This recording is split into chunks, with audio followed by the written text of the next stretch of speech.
Hunter Wallace, welcome to the Radical Agenda. Oh, thanks for having me, Chris. Can you hear me? Yeah, I hear you fine, pal. Thanks for coming on. As I said, good. After Charlottesville, I obviously, I didn't have internet access for a little while after that, so I wasn't keeping up on a lot of things. When I got out, and especially as things started going south, I started noticing your contributions on Gab. You started to make some of the same enemies as me, I think. And I became aware of your writing more. And I got to tell you, before I was a talk radio guy, I made a name for myself as a writer. And I think you're very good at what you do. And I've really appreciated your contributions. It was a real pleasure to have you on the show.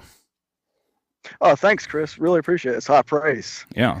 Yeah, you right after Unite the Right, Eddie Gorsinski hit you with those bullshit charges from the the torchlit rally, where someone, in a huge crowd of 100, 150, 200 people or whatever, discharged gas, and of course the allegation was that it was you. There was there's all this stuff mixing going on, and anyway, you got hit with the charge, and you got locked up with several of other guys. Some of the guys who broke up the parking garage fight, and over the last several months.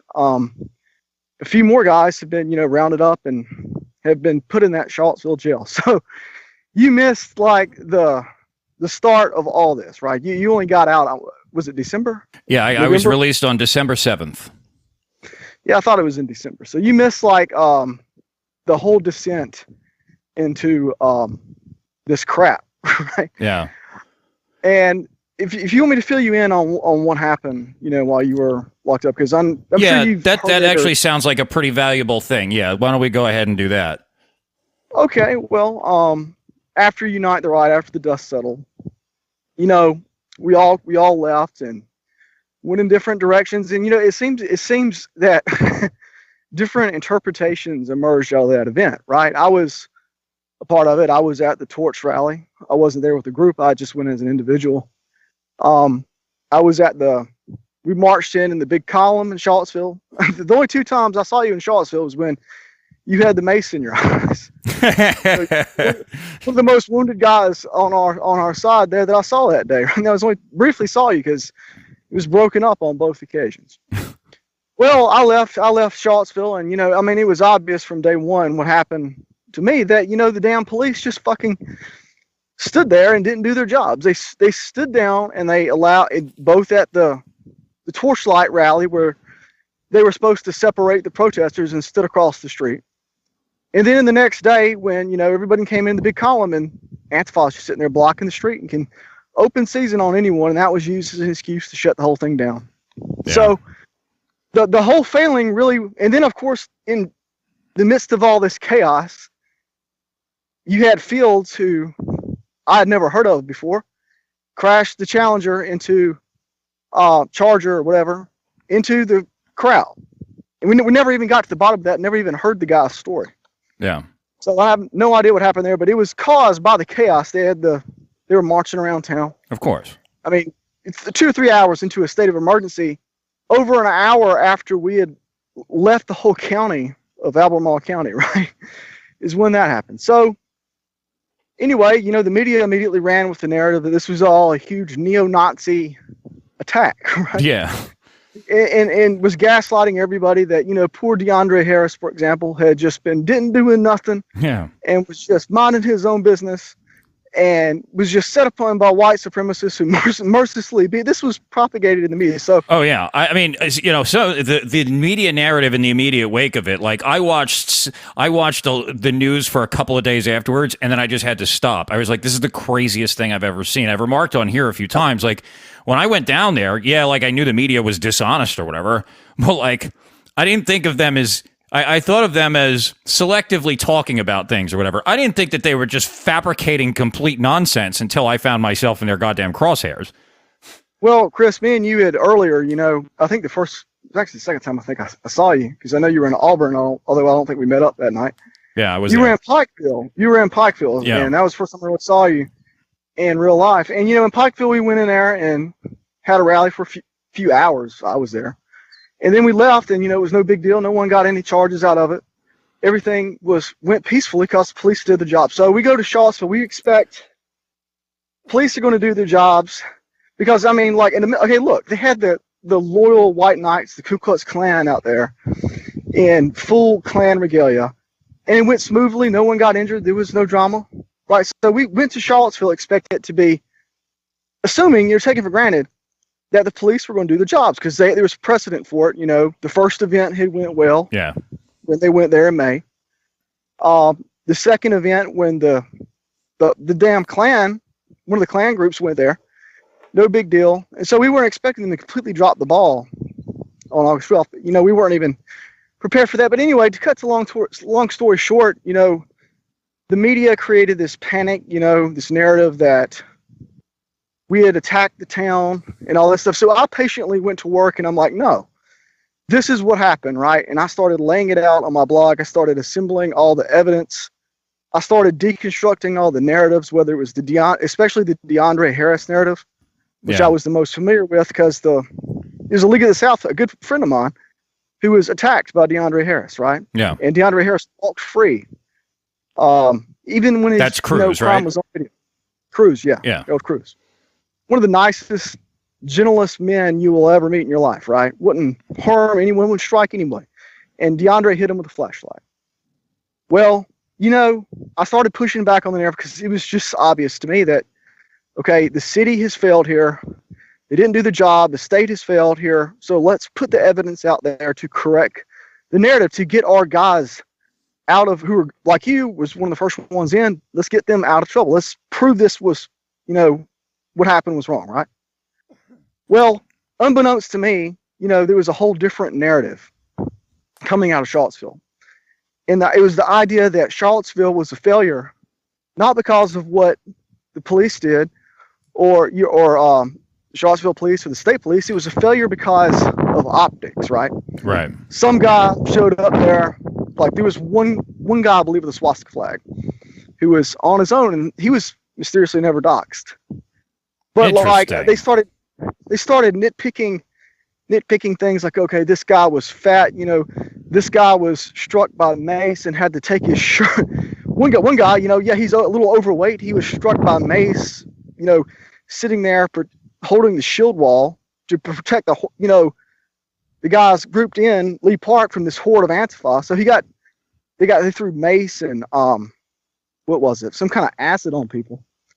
And so they had to take the shirt off. So then you have people on the internet just, oh, well, look at his, you know, he's fat or something.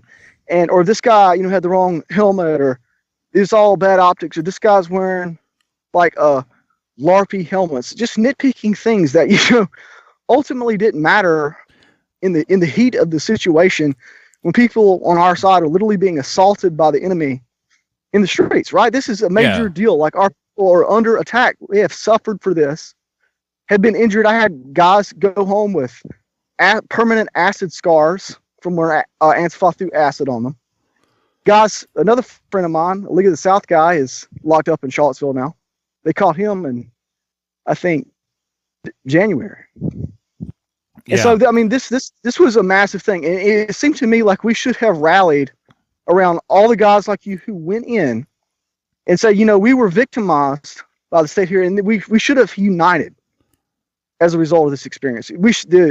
I was coming out of it, I thought, okay, well, this is certainly going to weld everybody together now because everybody's been in the same spot and has experienced this awful tragedy that happened. But no, half the guys who were there, or it seems, you know, came out the narrative, the whole thing was failure because of optics.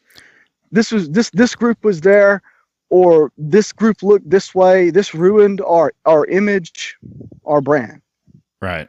And that was the thinking of it. So they didn't feel any solidarity with a lot of the guys, you know, who'd been locked up, or the guys who had, you know, defended them in the streets, right? And that's just, you know, low. I mean, and more importantly, like it is some of the things that I've seen lately. you know, I hesitate to throw out accusations like this, but like it seems intentionally destructive. And what you're saying to me here sounds similarly. Like, okay, we've got guys in jail, we've got people lying, you know, we've got public corruption, we have like everything that we need to really spin a powerful narrative here, and you want to freak out about some guy's weight or some guy's fucking hat or some guy's flag who we don't even know, right?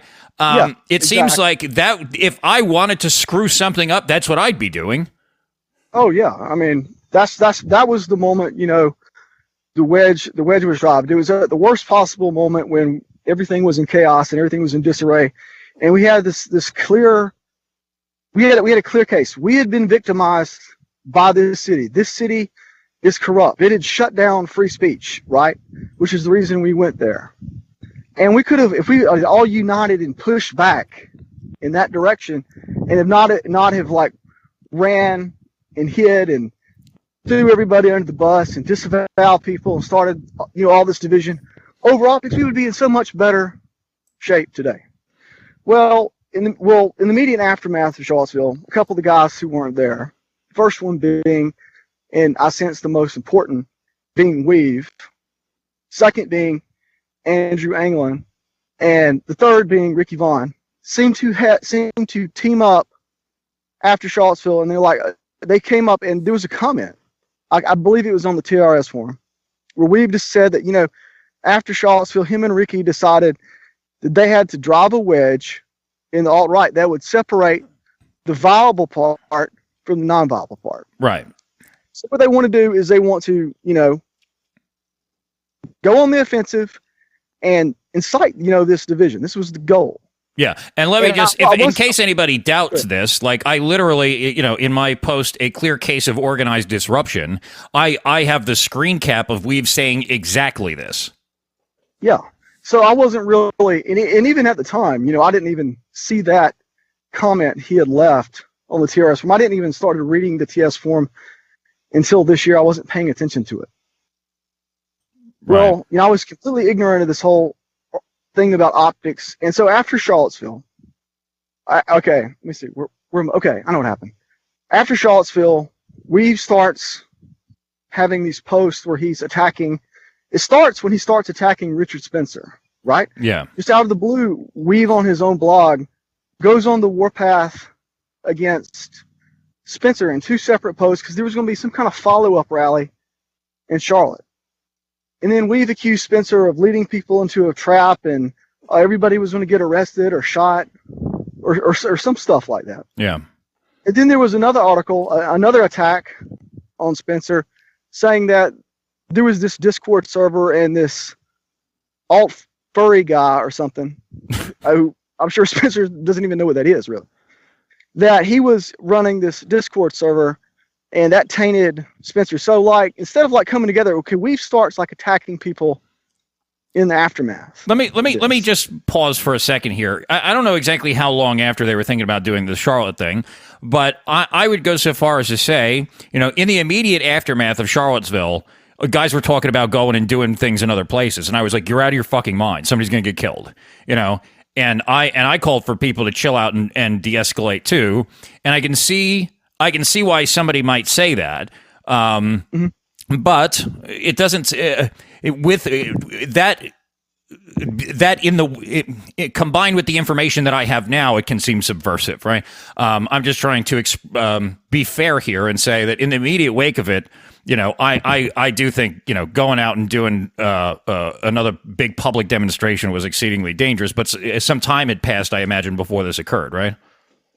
Yeah. It was. I think it was by September at this point. This is a few weeks, about a month or so after Charlottesville, when people were planning. We didn't want to. There was this narrative that was developing in the media that, you know, the alt-right had been completely destroyed.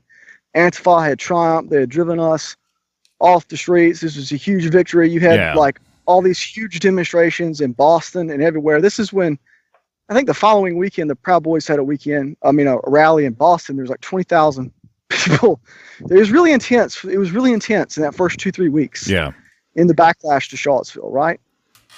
Well, you know, on Gab around this time, I'm not really on Gab. I didn't until December paying attention to what's going on. But Ricky Vaughn is on there, and he's fighting with, all the white nationalist types. The Wignats. The Wignats. Okay. This was kind of a mysterious phrase. It's like, what is that? Is that white nationalist? And the reason they use Wignats is because they don't want to say white nationalist because that will alienate their base, but they want to attack. They're attacking white nationalists using that term, but they're saying, "Oh, I'm not attacking white nationalism. I'm attacking Wigger nationalism," as if they're drawing a distinction. But what is the meaning of this phrase? Right, and what it is that the definition of Wignat is constantly moving closer and closer to the center, right? Is what becomes obvious, right? They want to get rid of the TWP, and look. There are things of the TWP, I was not their biggest cheerleader, before all this stuff went down, by the way.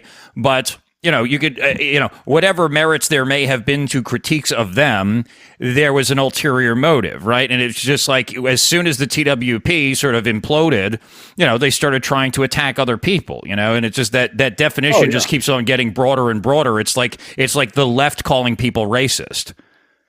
Well, around September or so, I believe it was it was early September when Congress had that resolution where the alt-right and white nationalists were officially blamed by the whole Republican Party. Every congressman ratified it and signed off of it, and Trump signed off of it, and it condemned us totally, exclusively for what happened in Charlottesville. I remember that like it was yesterday. That happened while I was in jail, and when I heard that story, I was furious. So it's really from that point forward, you got this move to, okay, we got to separate this viable part from this unviable part. And it kind of mirrors what Trump said, where like there were bad people on both sides. Some of these people were bad, and some were good. It's kind of so there's an effort here to like disrupt and to divide. And like I was just kind of mystified by it. And then England, of course, this is late August, early September, rolls out this idea of rebranding as American nationalists, right? Yeah. So like the alt-right brand is completely tarnished, and we're going to be American nationalists now. And so I was like, okay, whatever. If you want to go out and you want to have rallies with the American flag, big deal. Who cares, right? Yeah. I don't care. There were guys with American flags in Charlottesville. One of them, I think, Ramos, was one of the guys that got locked up. Yep. And intervened to break up a fight. No one cared that guys were having American flags or anything, right? Big deal. So I'm not even like paying much attention to this American nationalist concept. Well, like September goes by, and October, we decide. I think it was in late September. That we felt that we needed to hold a follow-up rally. And the purpose of the follow-up rally would be to go to a place for like, we could do a layup, right? Go to a place where the cops weren't going to completely stand down and screw us. And for we could have like a peaceful event and say, hey, look, all these groups came here and nothing happened. We're not violent. It was just Charlottesville that failed, right? Because that was our interpretation of events. So we invited all these guys, all these groups to come, all the nationalist front groups. We invited Identity Europa, TRS, Daily Stormer. Now, Identity Europa, of course, didn't come, and Daily Stormer refused to endorse Finn. I talked to England about it, and he was sending these emails about, he was complaining about TWP's optics and stuff. I really wasn't paying much attention to it. I was like, okay, he's arguing about clothes. You don't want to come to the rally. You don't want your guys to come to the rally. So what, right? Okay, we'll go hold it. I mean, this is something that we're under this lawsuit, so we want to show that this is not how we act in public. This was on the fault of this city. We've been to like 30 other places, like 2 or 3 this year. We went to New Orleans, we went to Pikeville, nothing happened there. It was completely Charlottesville's fault. So that was how the genesis of this Shelbyville idea came about. And around that time, it just so happened that like a Sudanese refugee went into a church and killed a bunch of white people, and it wasn't even a story for an hour. Yeah, I remember so that. We thought, okay, well, that's a good issue that we'll go and draw a little attention to it, have a peaceful rally, just to show that, we haven't been completely backed down and humbled by Antifa. And so we went there, and, we held the rally, and there was a bunch of different guys showed up. And it was really an uneventful day. There was we canceled the whole second rally because we didn't even want to take a risk of, you know, disrupting this idea that we didn't want to get into some kind of situation where you would have another Charlottesville. So Right. we had Shelbyville rally. It was no big deal. We went through metal detectors and stuff, and it was aggravating. And then, you know, we left and we went back to our campsite when we were all at. And that's when all the attacks like started rolling in over optics.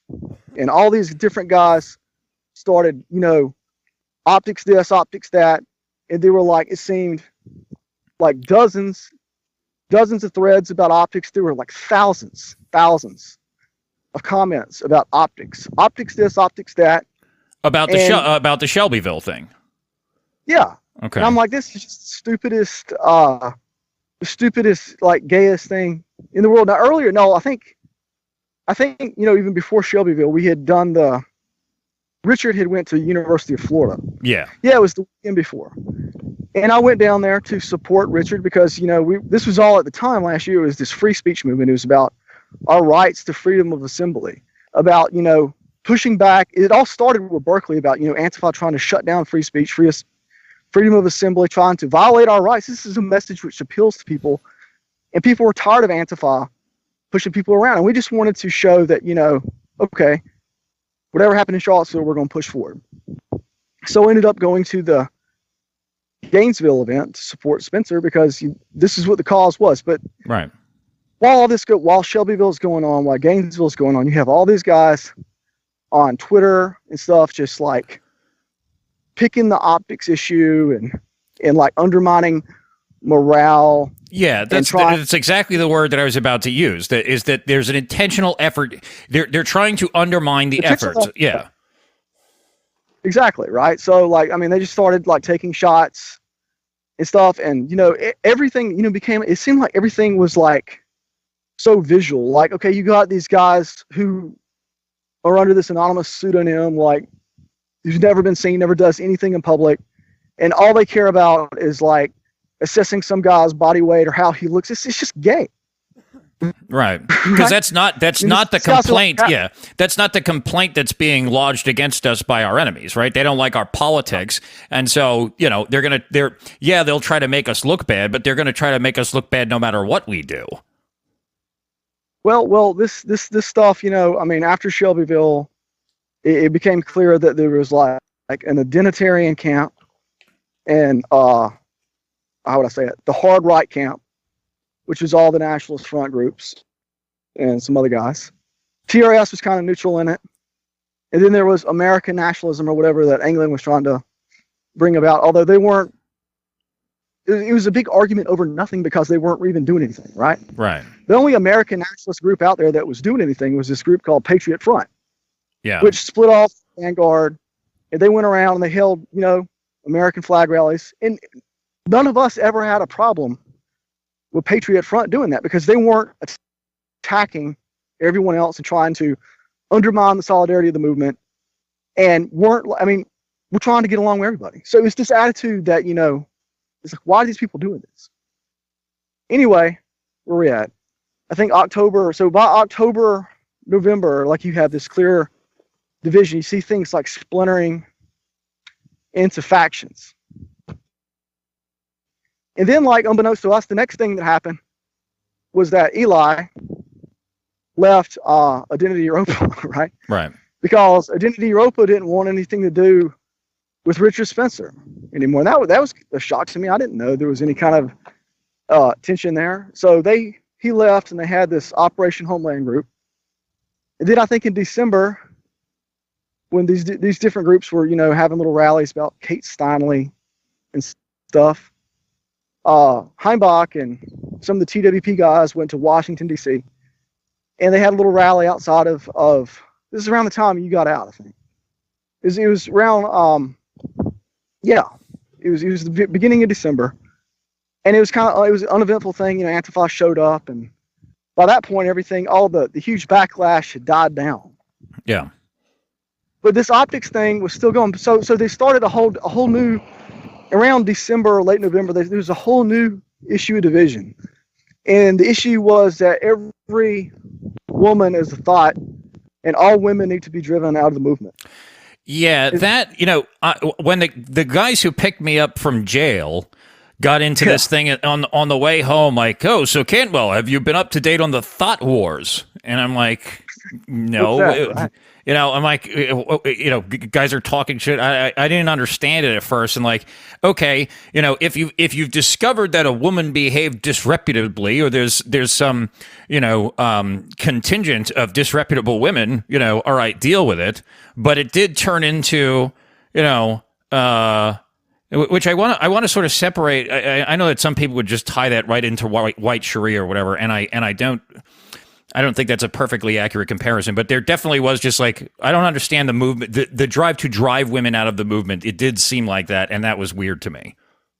Well, I mean, initially it was about Lauren Southern having a boyfriend, whoever was black or mixed race back in the day. Okay, well, that reflects on her, but no, it was going to go well beyond that, to where they started attacking like all women, like whatsoever.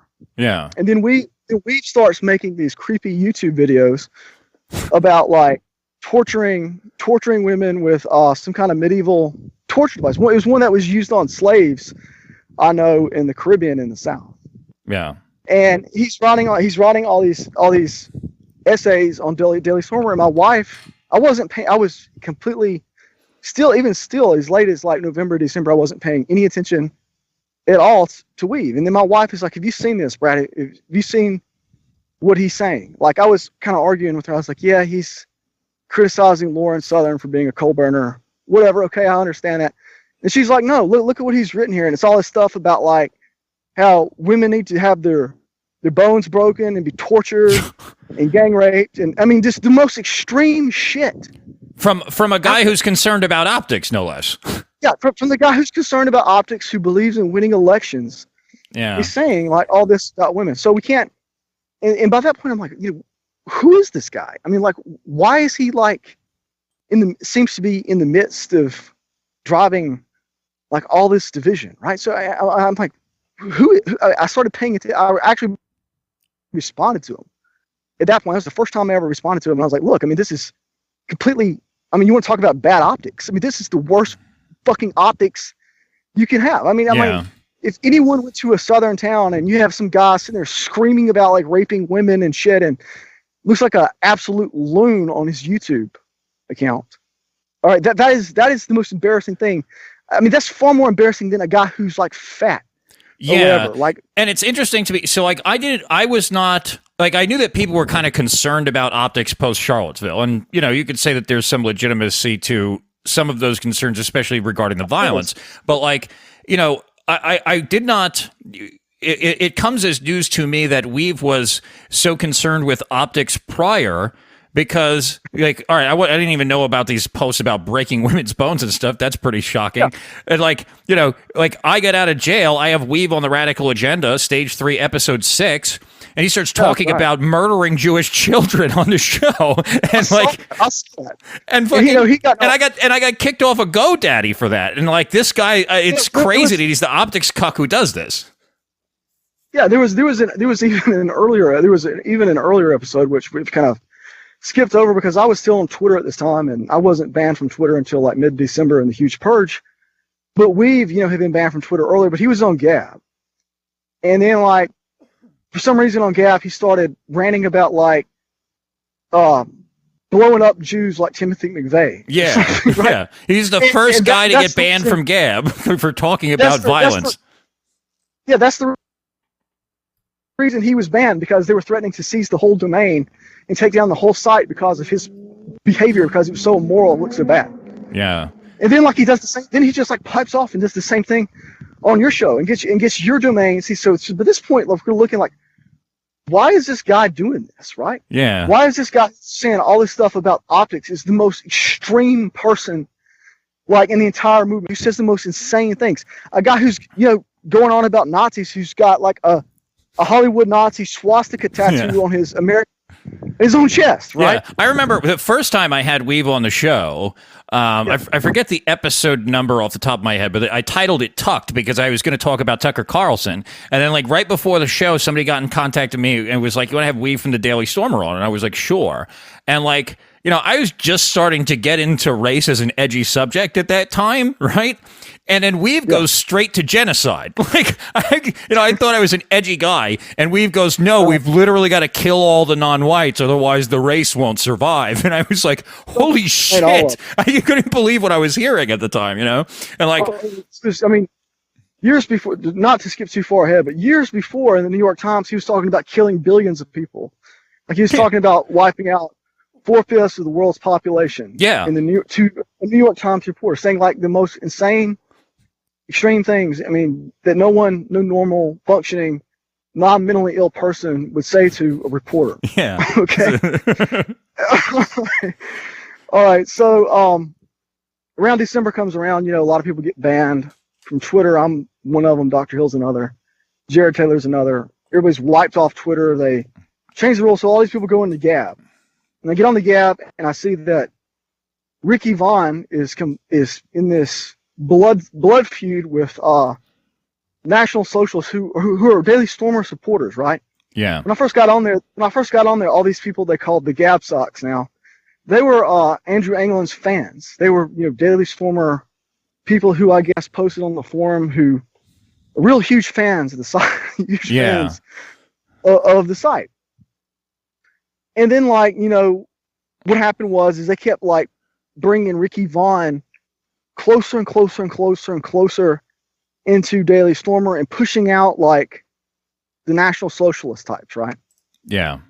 And then it finally got to the point where, like, you know, white nationalists or Wignats and we need to be American nationalists and promote Ricky Vaughn. There was this whole sudden change. I mean, for years, the Daily Stormer, going all the way back to 2014, 2015, okay, it had been the most extreme site out there, right? Whereas all the other sites, even Stormfront, had like stopped using swastikas and all this stuff and tried to clean up their image, had stopped using vulgarity. Daily Stormer was like swastikas everywhere. We're neo-Nazis. We're going to use, you know, nothing but vulgarity. And so that, you know, there was a question there, like, why are they doing this? And a lot of the guys in the alt-right who were more moderate types, like Ramsey Paul, like, okay, this Weave guy is like some kind of like performance artist, right? Like this is not a thing. He's like trolling the whole community. He's trying to make us look bad. And the criticism was dismissed at the time because, okay, we know how Ramsey Paul feels about National Socialists. We know how Colin Liddell feels about National Socialists. They're more moderate types, okay? And so, okay, people kind of just dismiss that. Okay, that's just Ramsey Paul's boomer cucking stuff. But there was more there. There was more there to it. So they start changing the whole thing about the site and promoting Ricky Vaughn. And then Ricky Vaughn is all over TRS. And, you know, all these guys apparently on the forums, I'm not even browsing the forums at this time, are starting to get purged from the forums because they're going in this different direction because they're trying to split everything, right? Yeah. And so all these guys start going to Gab. We're recounting the history of this for anyone who's hasn't paid any attention to it. So everybody starts accumulating on Gab. And then of course, the main thing being like this relentless attack on TWP over optics, which just goes on for months, even in the dead of winter, when nothing is going on. It's just raging about optics of rallies that aren't even happening. Okay, so like something's going on here, right? These guys have some kind of agenda they're promoting because there's no reason to like be this animated about a subject that's not even like important. Like no one's even doing anything. Yeah, like I remember, like I very briefly started doing an episode of The Radical Agenda a week with Andrew Anglin, and like he immediately dug into Heimbach and TWP and stuff like this, and I was kind of frustrated with it because it was fresh in my mind that Heimbach had just done some kind of anti-abortion thing, right? And yeah, he did. You know, and I have really, really strong opinions about abortion, as a lot of people already know, and I really appreciate that in the alt-right because I find a lot of people don't feel the same way as me about that. I'm like, I'm in a right wing movement that like just loves Planned Parenthood because it kills nigger babies or whatever. Like, don't get me wrong. I feel strong. I feel strongly about it too, and I agree with Heimbach on the abortion issue. I consider myself a Christian. Yeah, and so counter signaling a fucking anti-abortion rally, like it seemed like I was like it really frustrated me. Anyway, continue. Well, I mean, if you look at the whole history of all this, okay, the coverage that the Shelbyville rally got wasn't anything near like compared to like, I mean, mainstream reporters from the New York Times who I talked to, right? Who went there and covered the whole thing. There was more hostile coverage of it in like the alt-right than there was in the mainstream media. Yeah. And like the same thing with this anti-abortion protest that Heimbach did. It was a minor thing. There were like 20 guys there. Yeah. There was no conflict. They were separated by the police. Everyone went home. There was no issue. In fact, it was actually a good thing that, things had calmed down so much that we could go out and do activism again. But no. So they're still going on the attack against TWP over the optics thing. Now, to grant, like, okay, I didn't exactly agree with TWP's optics either. Right. Right. Okay. The thing about like the Stahlhelm helmet. All right. I agree. I agree with that. Okay. If you fear like someone's going to hit you in the head, wear a different helmet. Right. Just get rid of it. And the armbands thing, which I admit like looks very, it's more common over in Europe, but you don't see that kind of thing in America. So yeah, there was like an issue there. Like I completely agree, but they were making like such a big deal out of this. They wanted to completely destroy this group, and this stuff just dragged on. And with Ricky Vaughn, it kept getting hot. You saw it. It kept getting hotter and hotter and hotter. And I mean, the guys were just posting memes about Ricky Vaughn. Yeah. And it was getting really, really intense. And like, it seemed like there was like no effort to like dial it back. I mean, you would think like, see, a lot of these guys apparently have known Ricky Vaughn in real life, right? To us, he was just this anonymous person who was dividing the movement, and we didn't know anything about this guy. But apparently people like Mike Enoch and stuff have hung out with this guy. They knew his real name. They knew his background. They knew everything about him, right? Yeah. Well, why didn't they just like take people aside and like, okay, the reason Ricky Vaughn is like this, right, is because he's just like some Yankee kid from Vermont who's like this upper middle class guy, comes from an upper middle class family. His dad is a Republican lobbyist, right? So this, when you understand who Ricky Vaughn was, like his views make more sense, right? It looks like less like extreme than it was, right? He's just like, okay, this guy's like, a Republican consultant apparently who worked for Neil, and I didn't even know that. Right. And I kind of intuited it, right? But I mean, a lot of people were just, assuming that Ricky Vaughn was maybe like a secret Jew or all kinds of things. I mean, no one knew what his agenda was or why he was doing this with Weave. And like, there was no effort at all to calm the damn thing down. People who knew this guy should have said, guys, look, okay, I know both of you guys, and we're going to intervene, and we're going to like, I would think, someone like Enoch would do that because he knows you and he knows Ricky, right? Yeah. And so it could have explained like who like Ricky was, and then everyone else would have kind of calmed down about it. Well, this stuff just escalates and escalates, and Ricky doesn't no favors for himself by having that podcast with Pleasure Man where he's like, white identity is like radical Islam, and there's no such thing as white identity. Yeah, white identity is radical Islam and transgenderism. And by the way, you're just doing this because you're not getting laid, I said with the guy who hosts a fucking website about involuntary celibacy. Yeah, the guy who LARPs is like this conservative family man who's like some childless 50-year-old loser who lives in South Dakota and talks like he's a 16-year-old on 4chan. Yeah, a pretty pathetic picture, but like, I mean, I think like that podcast he did with Pleasure Man, where they're both going all out. White identity doesn't exist. These guys, I mean, the whole message of that podcast were like, white nationalists are nothing but losers and freaks and guys who have like no legitimate complaints about anything. And the only reason they're attracted to this is because they're socially maladjusted and don't have friends. Just losers looking for a club to belong to. That was the message of that podcast. And there was all these other ones that Ricky was doing too. When, like, you know, he was laying out like the same criticisms, trying to divide things, right? Now that was a huge mistake on his part as someone who was anonymous. It was such a huge mistake on his part that the night before he was doxxed, literally the night before he was doxxed, I was talking to my friend Marcus. And Marcus is like, you know, if Ricky Vaughn keeps this up, he's going to get doxxed sometime over the next year. I mean, I can just see it happening. Well, literally the next day. Yeah. Nealon stepped up the timeline. Nealon said, and I didn't even, and people keep saying that, you know, I know Nealon so well. All these people who say that know Nealon far better than I do. I've never met Nealon. He came down to Alabama one time, and I was going to meet up with him. I never got a chance to do so, but, you know, from what I knew about him, I admired him. I liked him. I supported, you know, his campaign. I had no idea that Ricky Vaughn was working for him, or all this stuff that, you know, cost him to dox.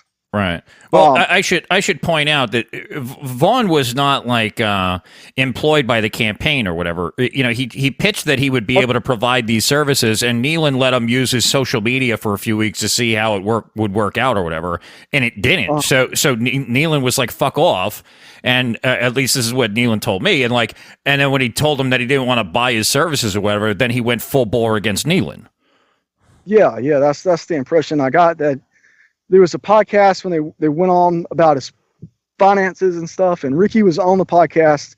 I didn't even get a chance to listen to the podcast before Nealon doxed them, right? So I still don't even know how that feud happened. I mean, I've seen lots of beefs with Ricky, but I didn't know the one with Nealon was nearly that intense. Did you catch that? I mean, I thought some of the anonymous guys on Gab would eventually get a hold of his name and dox him, but I mean, because he was kind of asking, someone was going to lose their temper and do it, right? I mean, I've seen this happen.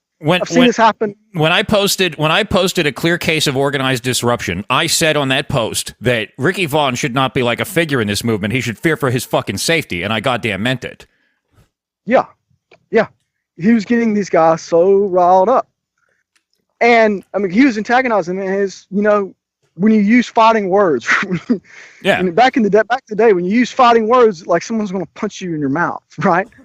And now that everybody's an anonymous person on the internet, we can't really figure out the ethics of that. Whether it's, I mean, is it dishonorable to dox a coward? I mean, just associate a coward with his own identity? Okay, well, I'm not establishing a policy here, but one thing that crosses my mind is you use the term fighting words, and I liked what you wrote about that as well. And if you're in a room with somebody, if you say something to somebody online, and that if you were in the same room with them, you would expect to get punched in the fucking face, you better hope that guy doesn't know your real name. Yeah. Well, I mean, we say the internet's different in real life, but these are real people who are having these passionate arguments. Now, my personal opinion is that the doxing thing, okay, Ricky was clearly inciting that, and was just, I mean, even I, someone who really, really disliked the guy, was like, why is he doing this? Right? He's going to hurt himself. Yeah. And my attitude towards it was that, okay, when you dox someone, it has all these external fallouts, because it makes everyone else who's anonymous paranoid that they're going to get doxxed. And when Mike and them say that, you know, and Richard says it too, when it undermines wider trust in the community, that's true, because you got all these other guys who think if someone just gets mad at me, they're going to dox my name. Yeah. So that's, and the thing, I considered Ricky Vaughn. I hope he's listening to this. He's definitely listening. I considered Ricky Vaughn just to be an aggravating nuisance, right? Some guy I had passionate arguments with on the internet, but certainly not to the level of where I wanted to cause him personal injury. I thought he was being reckless. Yeah, I had a not, similar impression of it. I mean, like, you know, I had him on, I forget the episode number, but I titled it Optics. This is the first time I delved into well, maybe not the first time I delved into optics, but, you know, Vaughn and I had an optics discussion on the Radical Agenda, and I really did not like, I saw what he was posting on Gab, and I was like, you're a fucking asshole. What the hell is wrong with you? And I was really pissed at him. But when I had him on the show, I tried to treat the guy with civility and respect, and I really just wanted to understand what it was that he was trying to pitch. And it seemed to me that what he was trying to pitch was just something that was, quote, flexible, that like there really wasn't like a sturdy ideological framework to it. Oh. Well, I mean, in hindsight, now that we know who Ricky Vaughn was, being like, well, obviously you could tell some guy who spends 24/7 a day on Twitter talking about geopolitics is probably a Republican consultant. Yeah. Because no one, or a political operative, because no one else has the attention or interest to do that. Right. Right. And what you find out about Ricky Vaughn's background now, that, you know, his daddy was a lobbyist, was an aide to a Republican senator from Vermont, that he comes from like some kind of upper middle class WASP New England background and lives in New York City. Okay, given that perspective about Ricky Vaughn, he doesn't seem like, I mean, this is just like some guys who fits that social profile's attitude. Yeah, he looks down on lower class people, right? Yeah.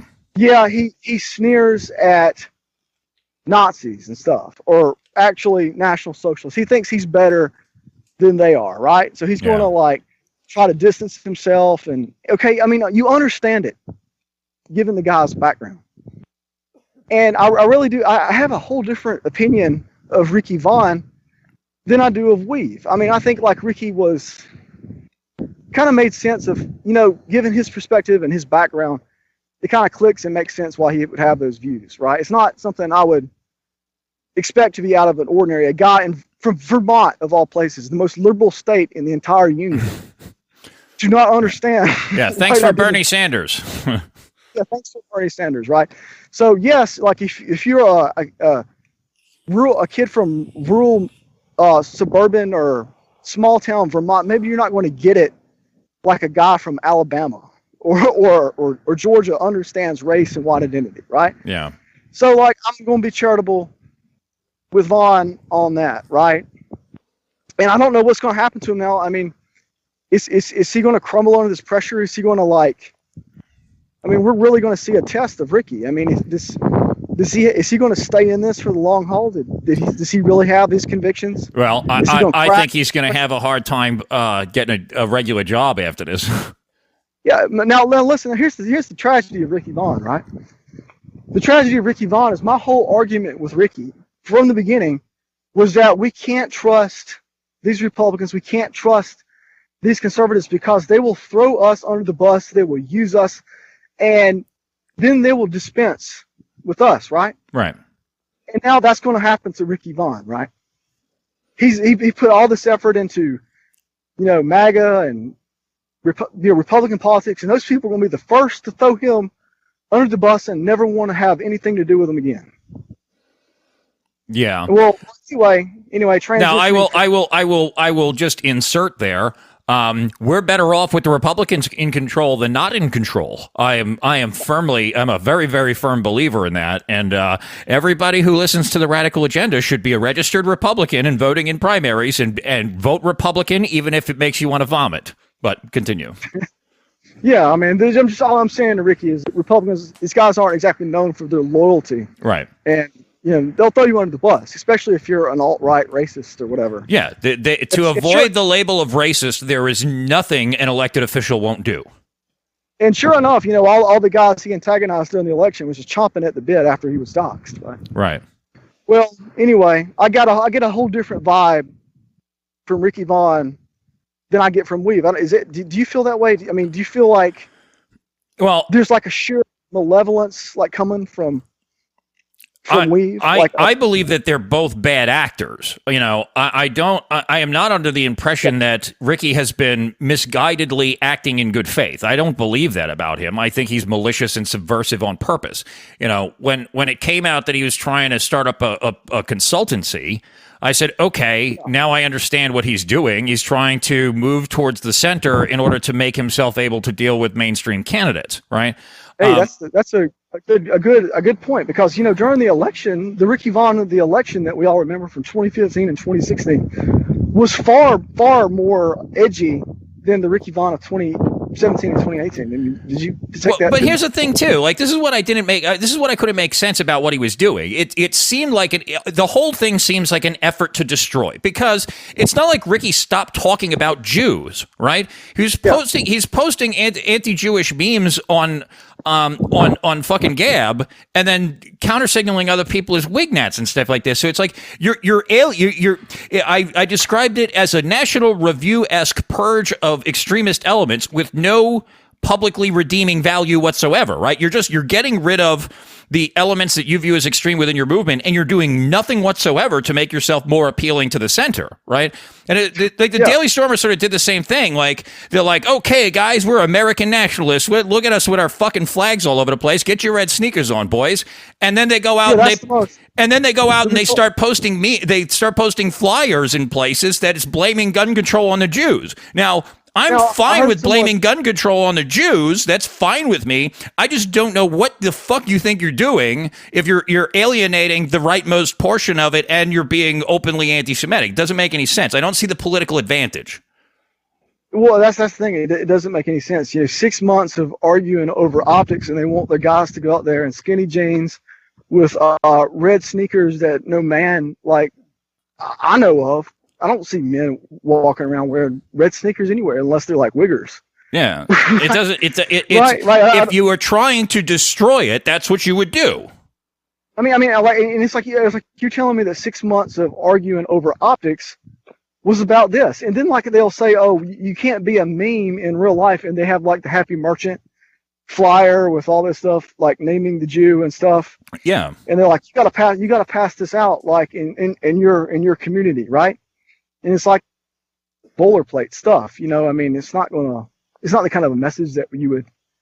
I mean, you can look how Patriot Front does it, and that looks a lot more professional, a serious version of American nationalism than whatever Daily Stormer is doing. I don't understand why anyone would prefer the optics of whatever England's got cooked up to like Patriot Front, right? Because when they go out there, they kind of look good when they do it, right? I'll give them credit for that. They have good optics. Yeah.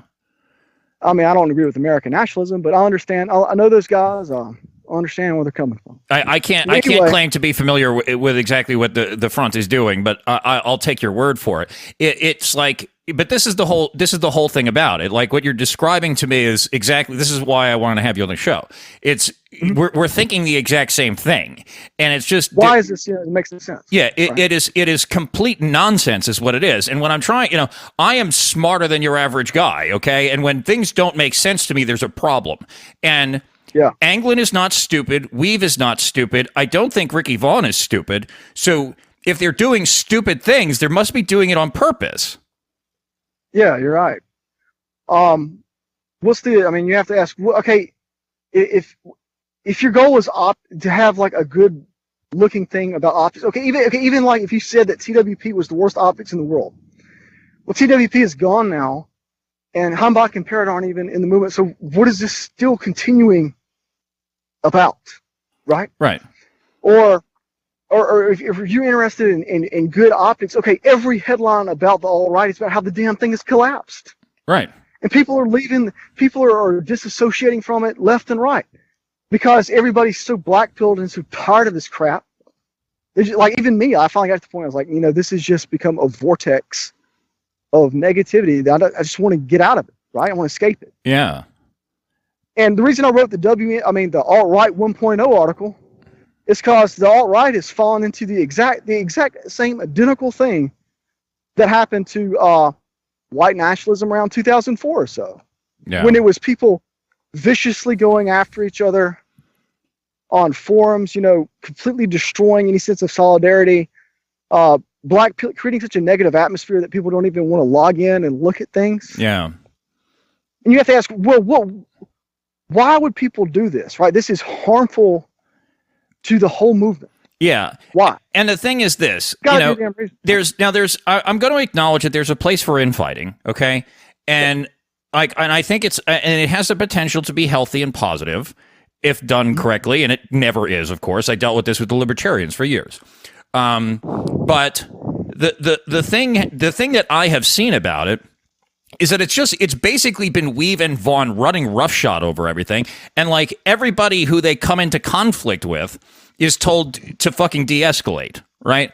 So that or they'll get banned. People who like even mildly disagree will get banned from forums. They'll try to shut it down. Right. Like this is what led to Vaughn getting doxxed, literally. Okay. Like Vaughn just kept on escalating, and like me and Nealon were not going to fucking do it. Right. And I was getting pressure from I'm not going to name names, but I was getting pressure from other figures in the movement to like fucking back off of things. And I'm like, tell them to fucking back off. You know, I'm the guy who just got out of fucking jail. I'm the guy who's facing 40 fucking years in prison. I'm a guy with my real name and face on this thing. Tell that fucking cartoon character to calm down.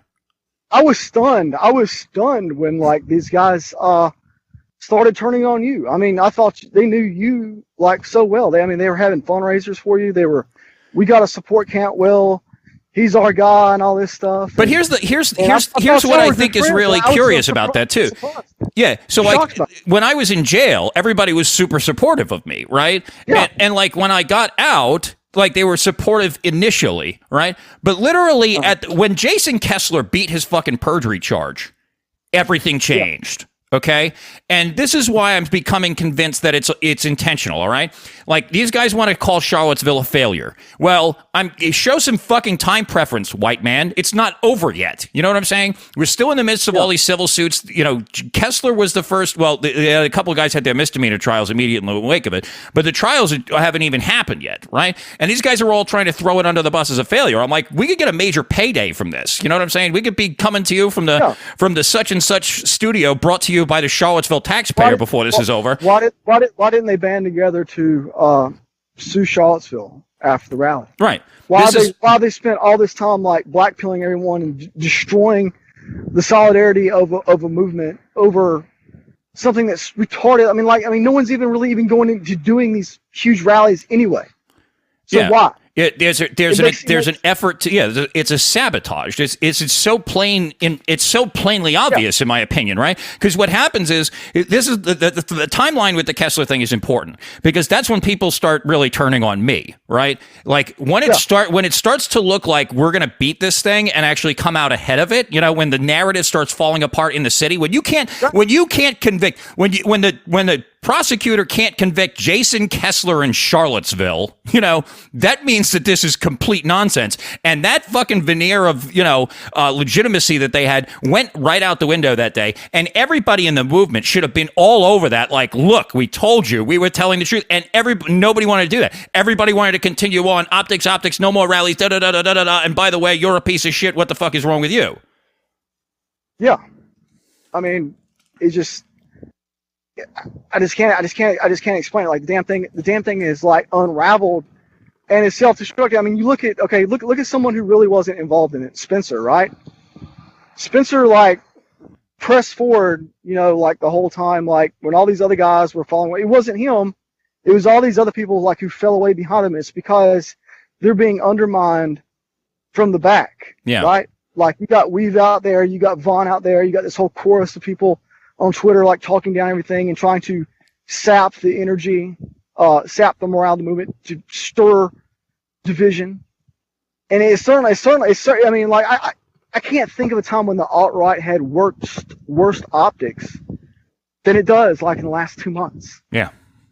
Right. It makes no sense. Well, who is the one who is like at the center of all this? Like even with all the shit with TRS recently, where there was a 1,500-page thread. The attack on TWP like started like even before Michigan, and then when Michigan was happening, they were attacking the guys for protecting people trying to get into the rally. Like Heimbach was actually attacked by Antifa was attacking him with brass knuckles. Yeah, spike knuckles at that. Yeah, I saw that thing, and then these guys had the nerve to throw them onto the bus, and I went crazy, right? And that really put me, that put me in conflict with like TRS and stuff, because I'm like, you respect our goddamn veterans. These guys are out there. They got attacked by terrorists, and they fucking fought with unrivaled courage. And I don't give a shit if the guy needs to lose some weight afterwards. Yeah.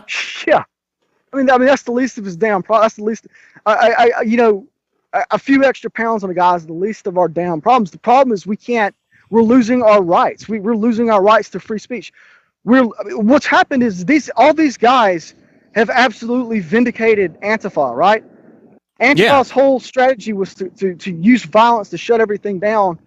And after everything we did, these guys are saying, yeah, you're right. We don't need to go out in public places. We don't need to do anything. They're bolding Antifa's out there saying, we were right to do this. See you liberal moderates, we were right the whole time. We shut these guys down. Yeah. And that's literally, that's being published in that's being published in major publications. The Guardian was just saying, hey, Antifa violence was remarkably successful in shutting down the alt-right. I mean, this is being celebrated in mainstream news. It's amazing to me. And it is. It's our own people helping that. And let me point out something too about the Michigan thing. All right. These guys can complain all they want about the optics thing, but let's just discuss the martial nature of this conflict. Now, in Charlottesville, the cops set the Reds on us, and it was a nightmare, and a lot of people got hurt, and guys went to jail. Okay, there's Shelbyville. To the best of my knowledge, nobody went to jail for that. Gainesville, we had Will Fears on here the other day, and talked about what happened there, and that's an unfortunate incident. But it's a far cry from what happened in Charlottesville. The violence that happened in Michigan, that ended up with the Reds getting charged. Greg Conti. Yeah, there was 13 or 14 Antifa got felony charges, including Lacey McCauley. Yeah. I mean, did that cause the whole Antifa movement to break down? Of course not. They all got their friends together, right? And so, do you ever see fighting with each other about optics, or do you just see the most extreme, weirdest losers you can imagine out there? Oh yeah, I had this pinned to my gab for a while. Hey, the alt-right should take their optics lessons from Antifa. They make trannies and heroin addicts look like fucking heroes while they attack white men in collared shirts. I mean, it's amazing.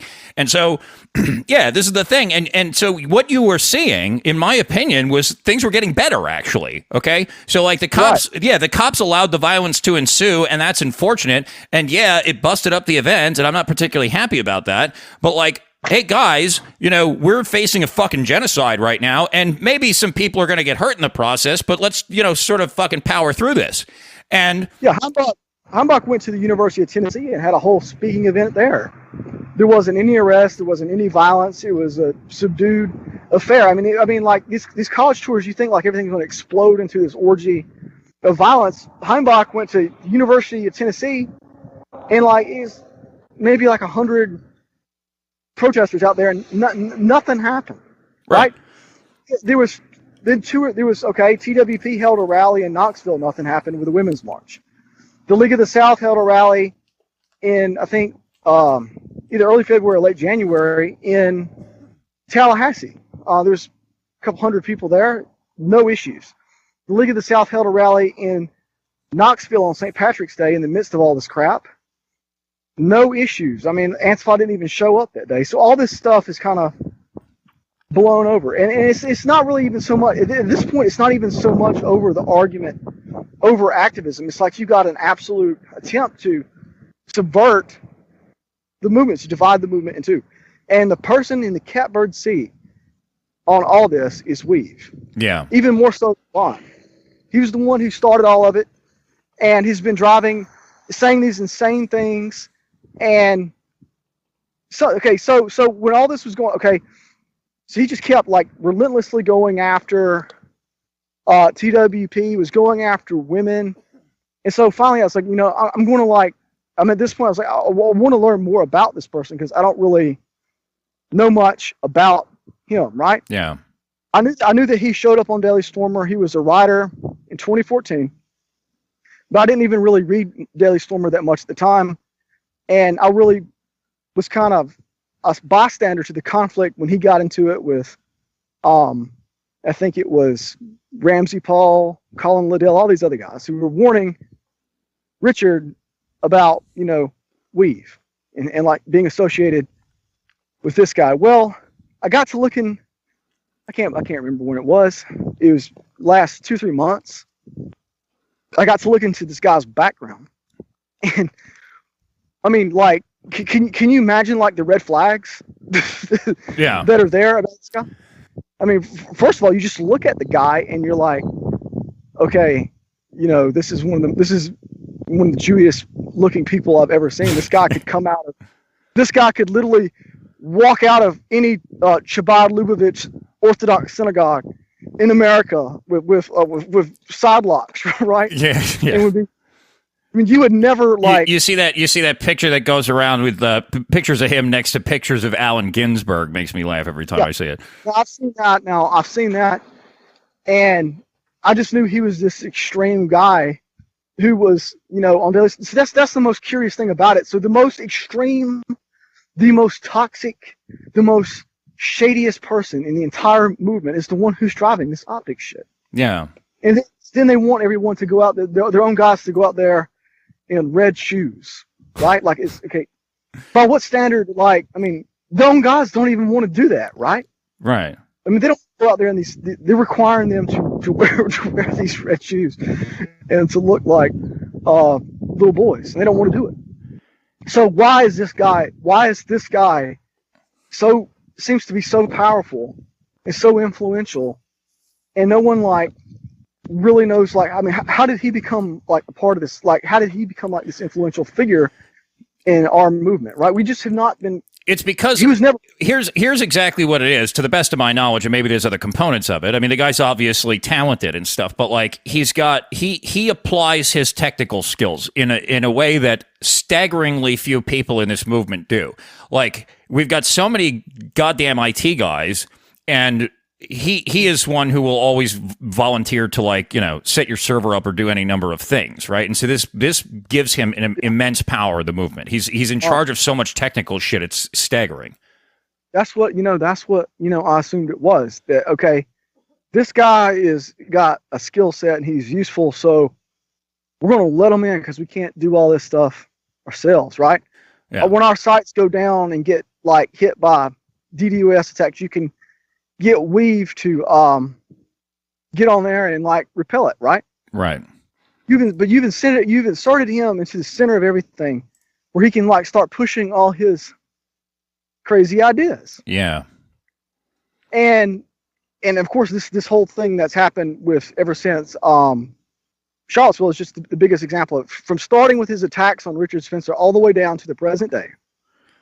He's been the driving force behind. If it wasn't for that guy, the alt-right would not be in this situation. Tell me this, like, other than the concerns about public demonstrations, what were his attacks on Spencer like? I never got really familiar with that. Oh, it was vitriolic. It was over the top. Like, Spencer was going to lead everyone into like some kind of gunfight massacre. Oh, yeah. Now there was an element of truth. I will give him credit. He was pointing out something about aspects of North Carolina gun law, which was very relevant. You can't have guns at public demonstrations, I think, in North Carolina, like you can. Oh, yeah, that's a pretty relevant detail. Yeah, that was fair to point out. But Richard was just invited to speak somewhere, and it's like, okay, I'll go.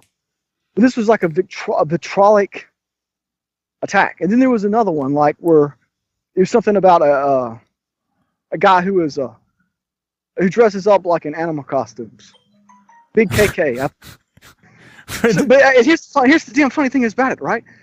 We knew he was like one of these people because he has all kinds of friends who were in that scene. Well, Weave's friends with a bunch of furries? Oh, yeah. The guys who marched with some of the guys who marched with Asmodor in Charlottesville were involved in this furry thing, right? Where they dress up. I've heard people talk about alt furry, and I just thought it was a joke. This is actually serious. No. So this is why the attack is so dishonest coming from Weave. Top Weave optics. Weave knows all these. I got a black guy.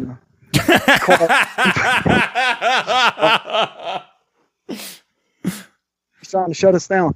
But anyway, yeah, we've noticed all these alt furry. He's involved. He knows he's had these guys over at his apartment. He knows them personally, right? But he's attacking Spencer on that basis.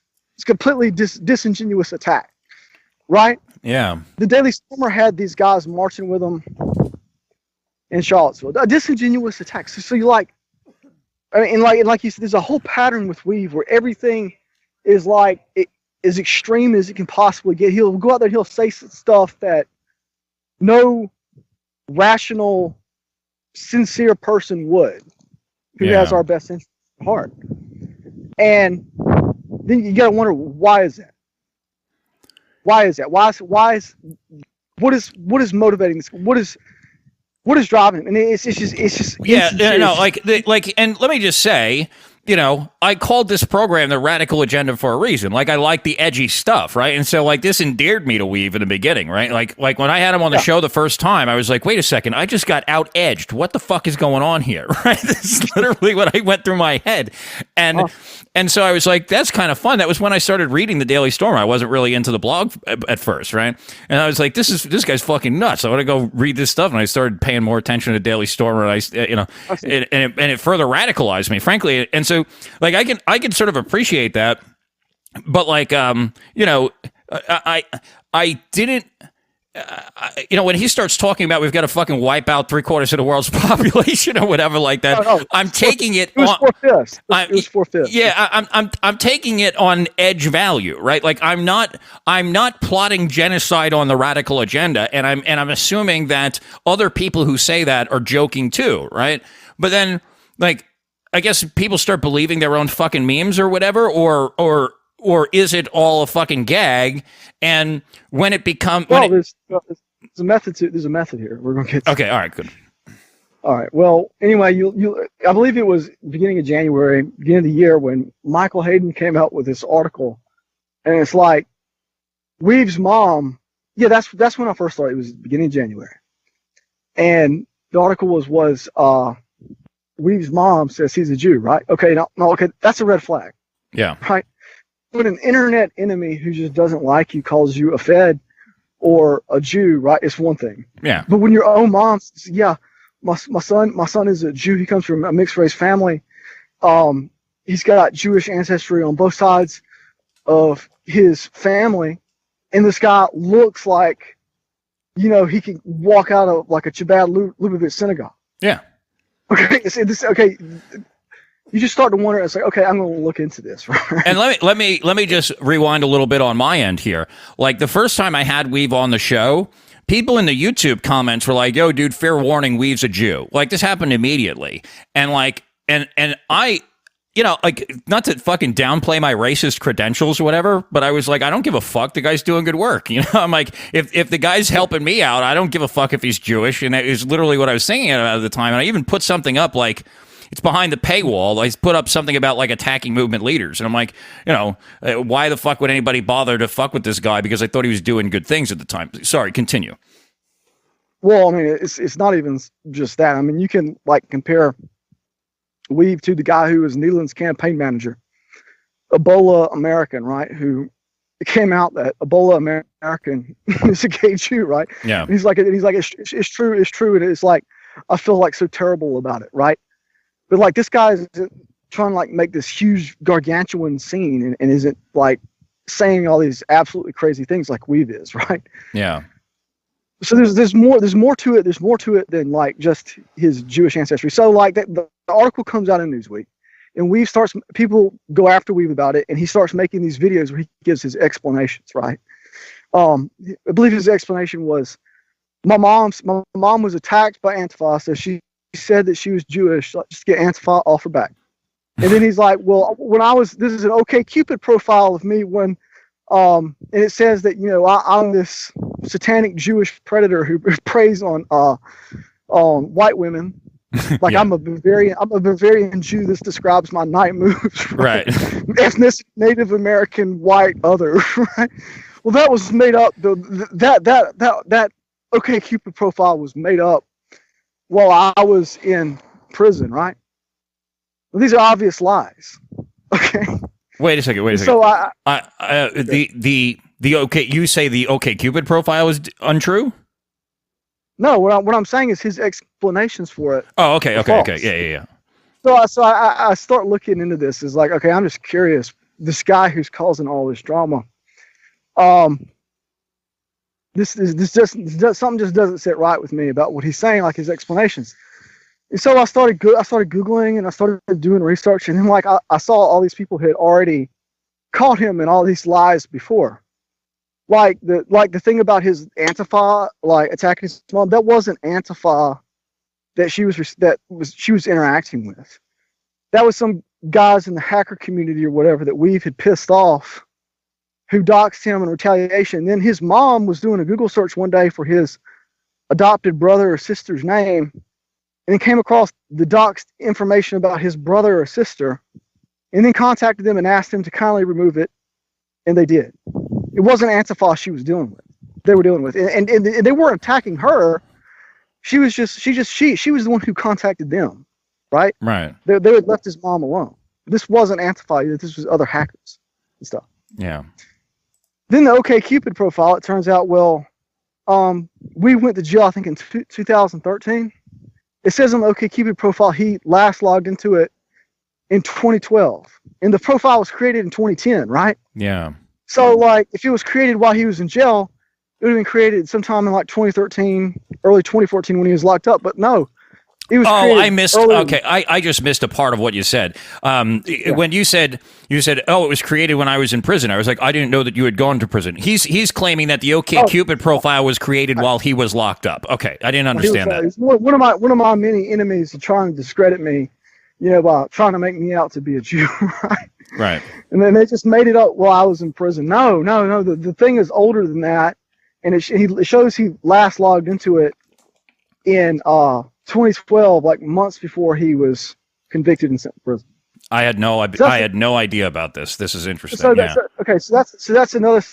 I'm looking at that. I'm like, okay, that's kind of suspicious, right? Right there. Yeah. He's going on YouTube and he's making up these blatant bald-faced lies.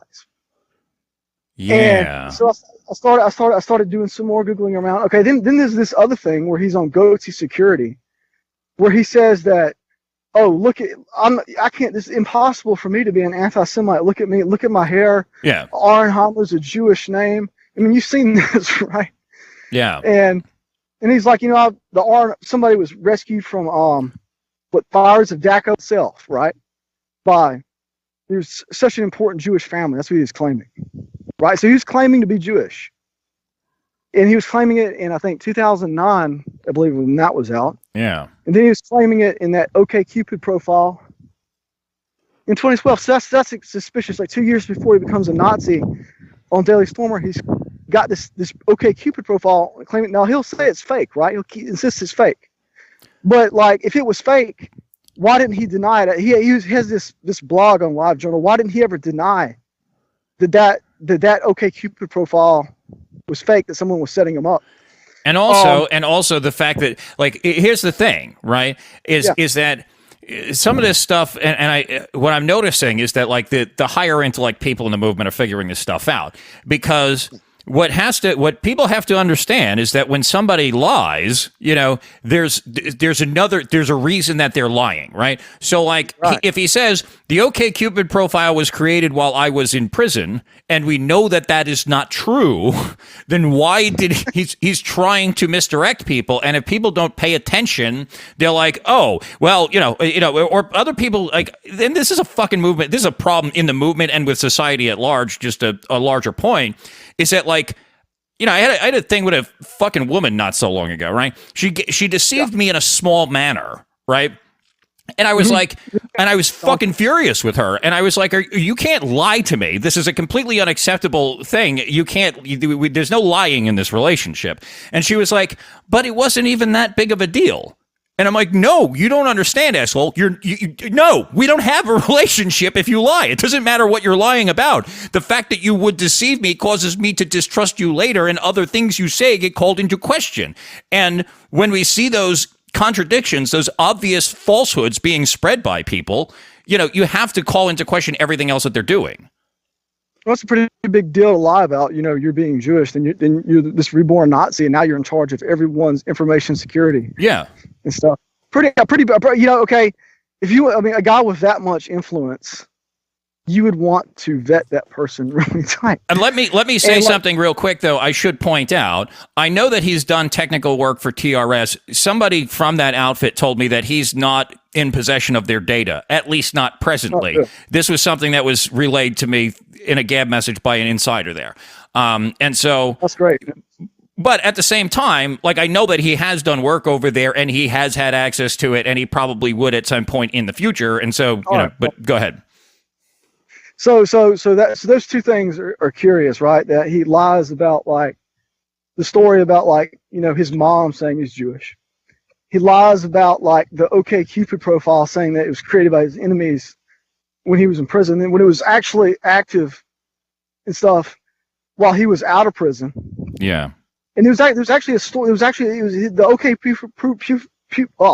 OkCupid profile was actually in the media, right? The media were writing stories about Weaves because he was this huge public figure all the time. You see, after 2011, right? He was a key figure in the Occupy movement, right? So he was associated with the inner circle of Occupy. So he was this superstar on the left, right? When he had this, I had no idea about this. You did not know that? No. The leader of Occupy Wall Street said, "Oh yeah, we was like one of my top guys, right? One of my top guys, right?" And he all close. Embedded with, like, he's got all these contacts in the media, and he's working with Occupy Wall Street at the time when he has his OkCupid profile, and it's in the media. Like, why isn't he going out and saying, like, "You're damn right, I'm not a Jew.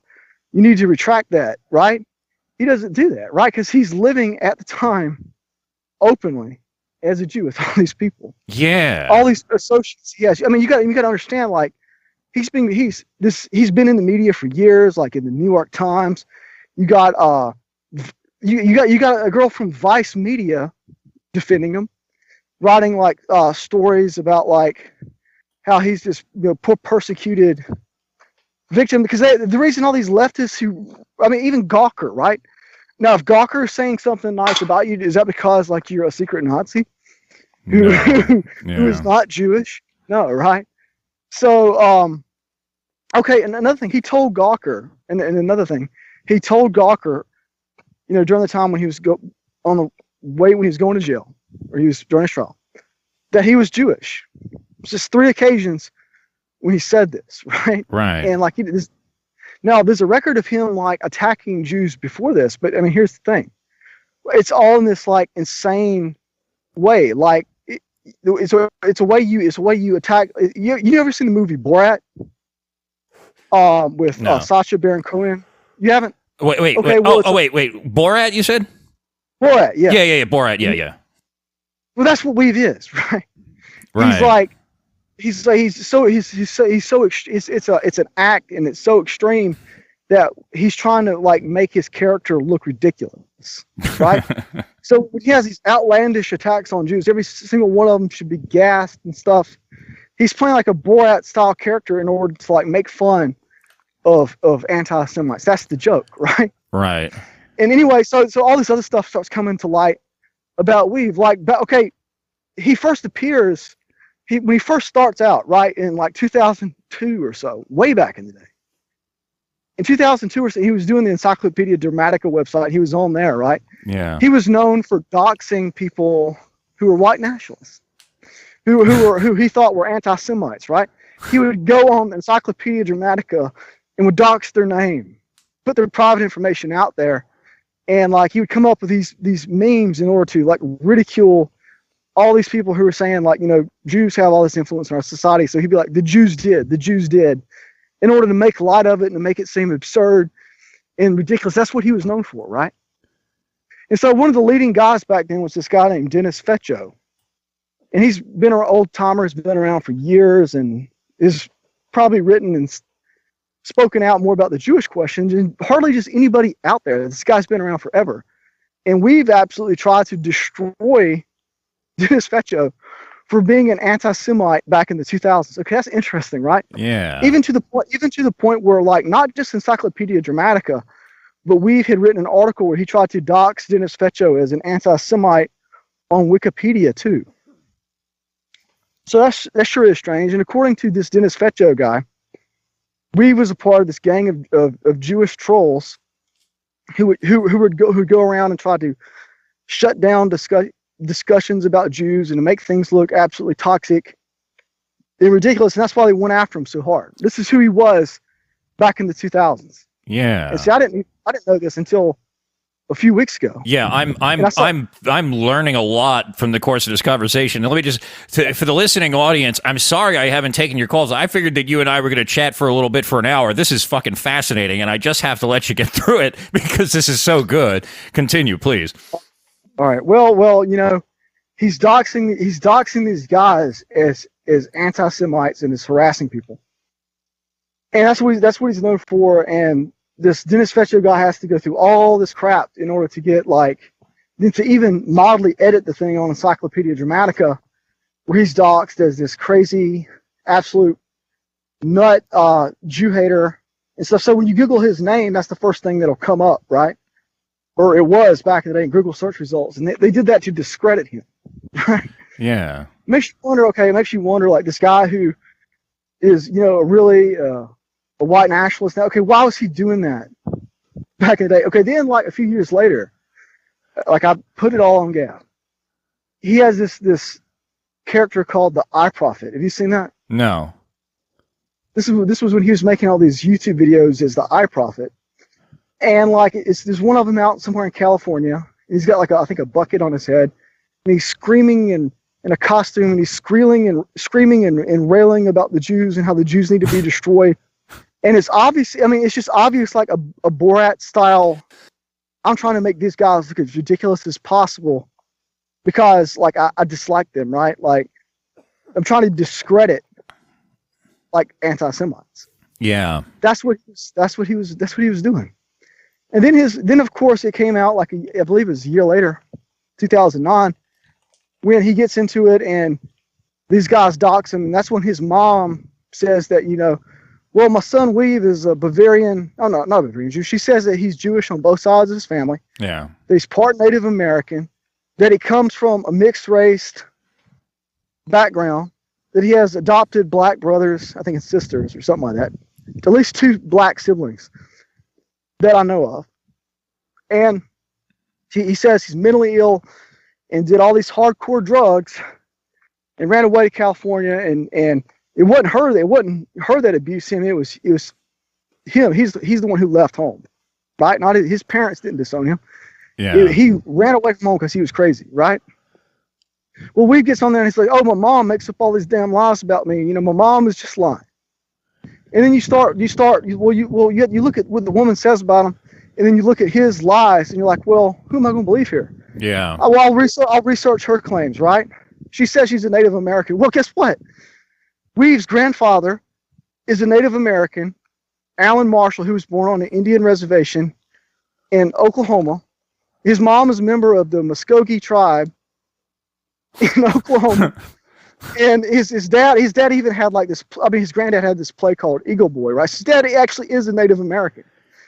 His granddad was a Native American. So Weave has Indian ancestry, just like his mom said about him. Then his mom said about him that, oh, well, Weave got into all these drugs, right? And then you just Google, like, Weave and drugs, right? Well, he was arrested in Arkansas with, I think, like, all these pharmaceuticals, cocaine, LSD and stuff.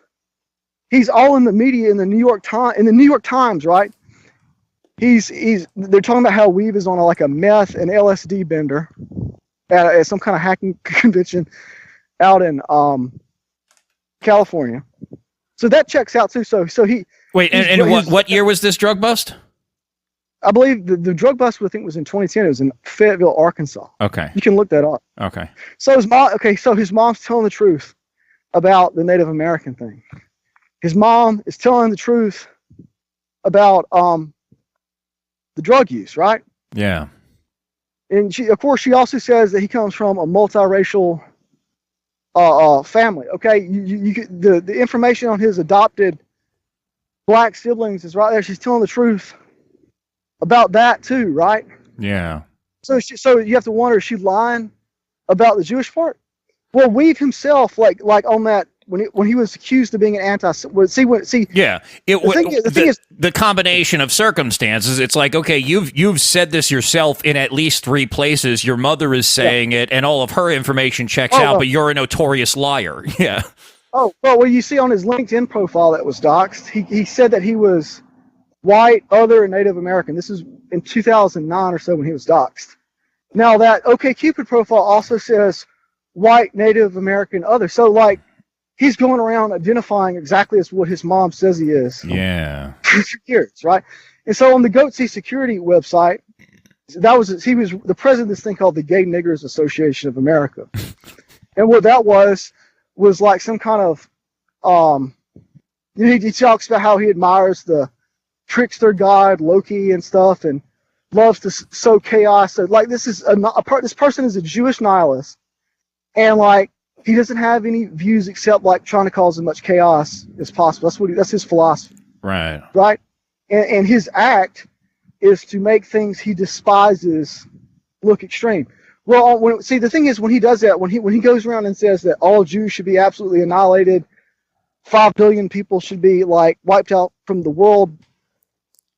Where is it going with this? If you were trying to discredit us as a bunch of violent maniacs bent on genocide, that's how you would do it. Yeah. Okay, all right. Well, you see, when you have this act and you're like the most extreme anti-Semite possible, right? Yeah. In order to make fun of it, to ridicule it. Well, a lot of people are going to interpret that the wrong way. They're going to be like, okay, you're real. Yeah. Pose law in action. Exactly. Yeah, a lot of Jews will see Weave and they'll be like, okay, this guy really is a dangerous neo-Nazi anti-Semite. So that's why he's on the Goatsy Security website saying like, no, this is I'm not an anti-Semite. I'm not a Nazi by any stretch of the imagination. I have Jewish ancestry. I'm being honest with you, right? Yeah. This is kind of like an act. Right. Right? Just an act by a Jewish troll. Well, anyway, fast forward to that when he gets in trouble with the drug charges from 2010. I think those eventually get dismissed. But which is a really interesting thing, because when you get caught with drugs, there's not a whole lot of arguing about it. Yeah.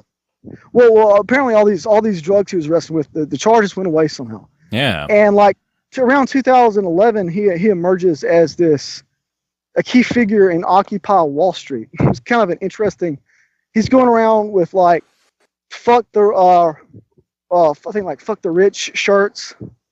And is talking all about like class war stuff. The stuff he like attacks TWP for today. The guy, one of the key figures in Occupy Wall Street, and like that's the reason he was friends with all these New York media figures who like are blowing his media profile up in the media, whether it's Gawker, whether it's Vice, whether it's the New York Times, right?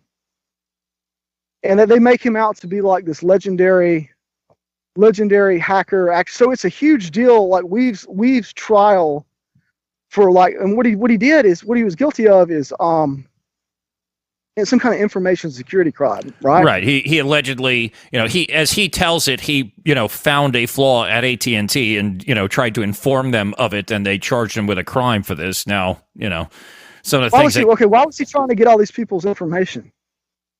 Yeah. Right. Why was he trying to like do that in the first place?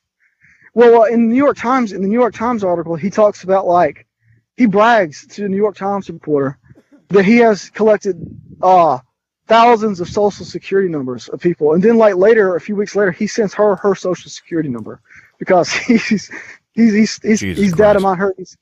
He's collected it from her. So he's like sitting on all this data. He's all into, and like there's like he went after some woman. I forgot her name. It was around 2008 when he gets her. He doxes everything about her social security number, her name.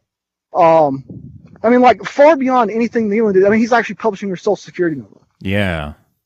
On public outlet, and he has no qualms whatsoever about doing this. Okay. If someone is sitting there bragging to the New York Times they've collected tens of thousands or so of Social Security numbers, which surely involved a criminal act, by the way. Yeah. It's certainly a crime. Would you want that person in charge of all your data? No. And I'll tell you this too. Like some of the people who are listening to us right now have seen a post on my website saying I need expert cPanel WHM WordPress help. Right, I was trying to migrate my sites off of the dedicated server onto a cloud server. I reached out to Weave about this, and I was this close to giving this guy my root passwords, and I thought better of it. And I said, and this was before everything blew up, and I was just like, you know what, this is a bad fucking idea. I can't do it, and I'm so glad that I didn't. According to speaking of doxing, according to Dennis Fetcher, one time Weave had made some enemy of some kid at the Encyclopedia Dramatica website. So to retaliate against him, they doxed his real name on the website, and they told him that they would take it off if he took his shirt off and drew the Encyclopedia Dramatica emblem on his chest and jacked off while singing the German national anthem. And then he would have to go buy an Encyclopedia Dramatica shirt. And under those conditions, they would remove his real name from the website. Right? Sounds like a really nice thing to do. Yeah, real trustworthy. Good fun. Good. That shit is really fucking trad. Yeah, and I don't think anyone was even thinking or knew much about this. So when was it? When did Weave get convicted? I believe it was it 2013? I think it was around May 2013. Let me just. I think it was around then. I just Google searched Weave convicted on March 18th, 2013, after being found guilty of identity fraud and conspiracy to access a computer without authorization. Orenheimer was sentenced to 41 months in federal prison in order to pay $73,000 in restitution. Well, how long is 41 months? That's it's roughly 3 years. Yeah, 41 years, divided by 12. That's 3.4 years. He gets out I think about 14 months later. Somehow the charge just goes away, right? Yeah. The charge is vacated or something is dropped, and Weave, in I think April 2014, is released from prison. Okay, he's released from prison, and he goes on his LiveJournal account, and then he starts talking about from this point on, he has this vendetta against the U.S. government. Yeah. And he's going to destroy the U.S. government who's persecuted him. And this is what his vendetta, he talks about literally everything he does, right? Yeah. This is all about revenge and getting his money back and everything. Well, he goes on his LiveJournal and he starts talking about he has an interesting post in the LiveJournal, and he's like, well, I'm an artist, and my consistent act has always been to make the things I despise look as ridiculous as possible, and I'm a performance art character. Yeah. And so then he announces, well, it's time to pepper the internet or plaster all over the internet dongs and swastikas. So at this point, this is clearly another one of his trolling operations, right? Well, a few months later, lo and behold, I think it's in October. This is from May to October. He says that in May on his LiveJournal account. And then October 2014, he shows up on Daily Stormer, and he has a swastika tattoo on his chest, and now he's like an Aryan race warrior, a guy who's been a Jewish nihilistic troll for 12 years. Occupy Wall Street, yeah. Who's one of the leaders of Occupy Wall Street, who's said all over the internet that he's Jewish, who looks like he could walk out of a synagogue, right? Well, they put him, he starts writing for Daily Stormer, and somehow, I think 2015, he becomes one of their main guys. He's been one of the main guys ever since, because at that point, he was kind of made into the movement via England, right? Right. And this was controversial at the time, because a lot of guys like Ramsey Paul and stuff always suspected this guy was bad news, but it was dismissed because he hated National Socialism. Right. All right. And a lot of people wanted to believe that Weave was a sincere guy, right? Yeah. Well, as soon as over the next few years, like he's known, the main things he does is he sends Mr. Optics sends tens of thousands of flyers to universities. And it's got like it's decorated in swastikas, and he's talking in the article that he wrote about like slaughtering women and children and like actually the families of government. He's actually talking about killing the families of government officials, right? Yeah. With swastikas everywhere. And, it's like, and he's like, yeah. If I had not been involved in this thing for as long as I have been now, like I would say, like, who is this maniac, right? Unequivocally endorsed the rape and murder of women and children, and this is the kind of shit he says on your show, right? Yeah, it's the exact same stuff about like slaughtering families, the same extreme act, and then like the whole women issue, where all women are whores and need to be driven out of the movement and replaced by sex robots and like that shit too, like beaten and tortured.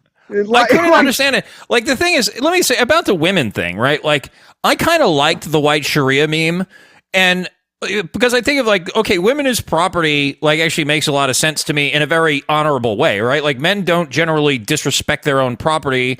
And if they do, they're looked at as losers. And if they disrespect another man's property, they got a fucking problem, right? And so yeah. I sort of, in a sort of twisted, funny, humorous way, sort of saw the white Sharia thing as, I thought it was kind of confusing at first. I thought it was, okay, women just need to be put back in their place and have traditional roles again, right? I mean, obviously, no one disagrees that, like, there's been an absolute breakdown, like in traditional gender roles and stuff. Yeah, and that we go back to that. And so I liked that, but it did turn into like this weird rape and hate them thing, and I was like, no, wait a second, I embrace this for a completely different set of reasons, you know.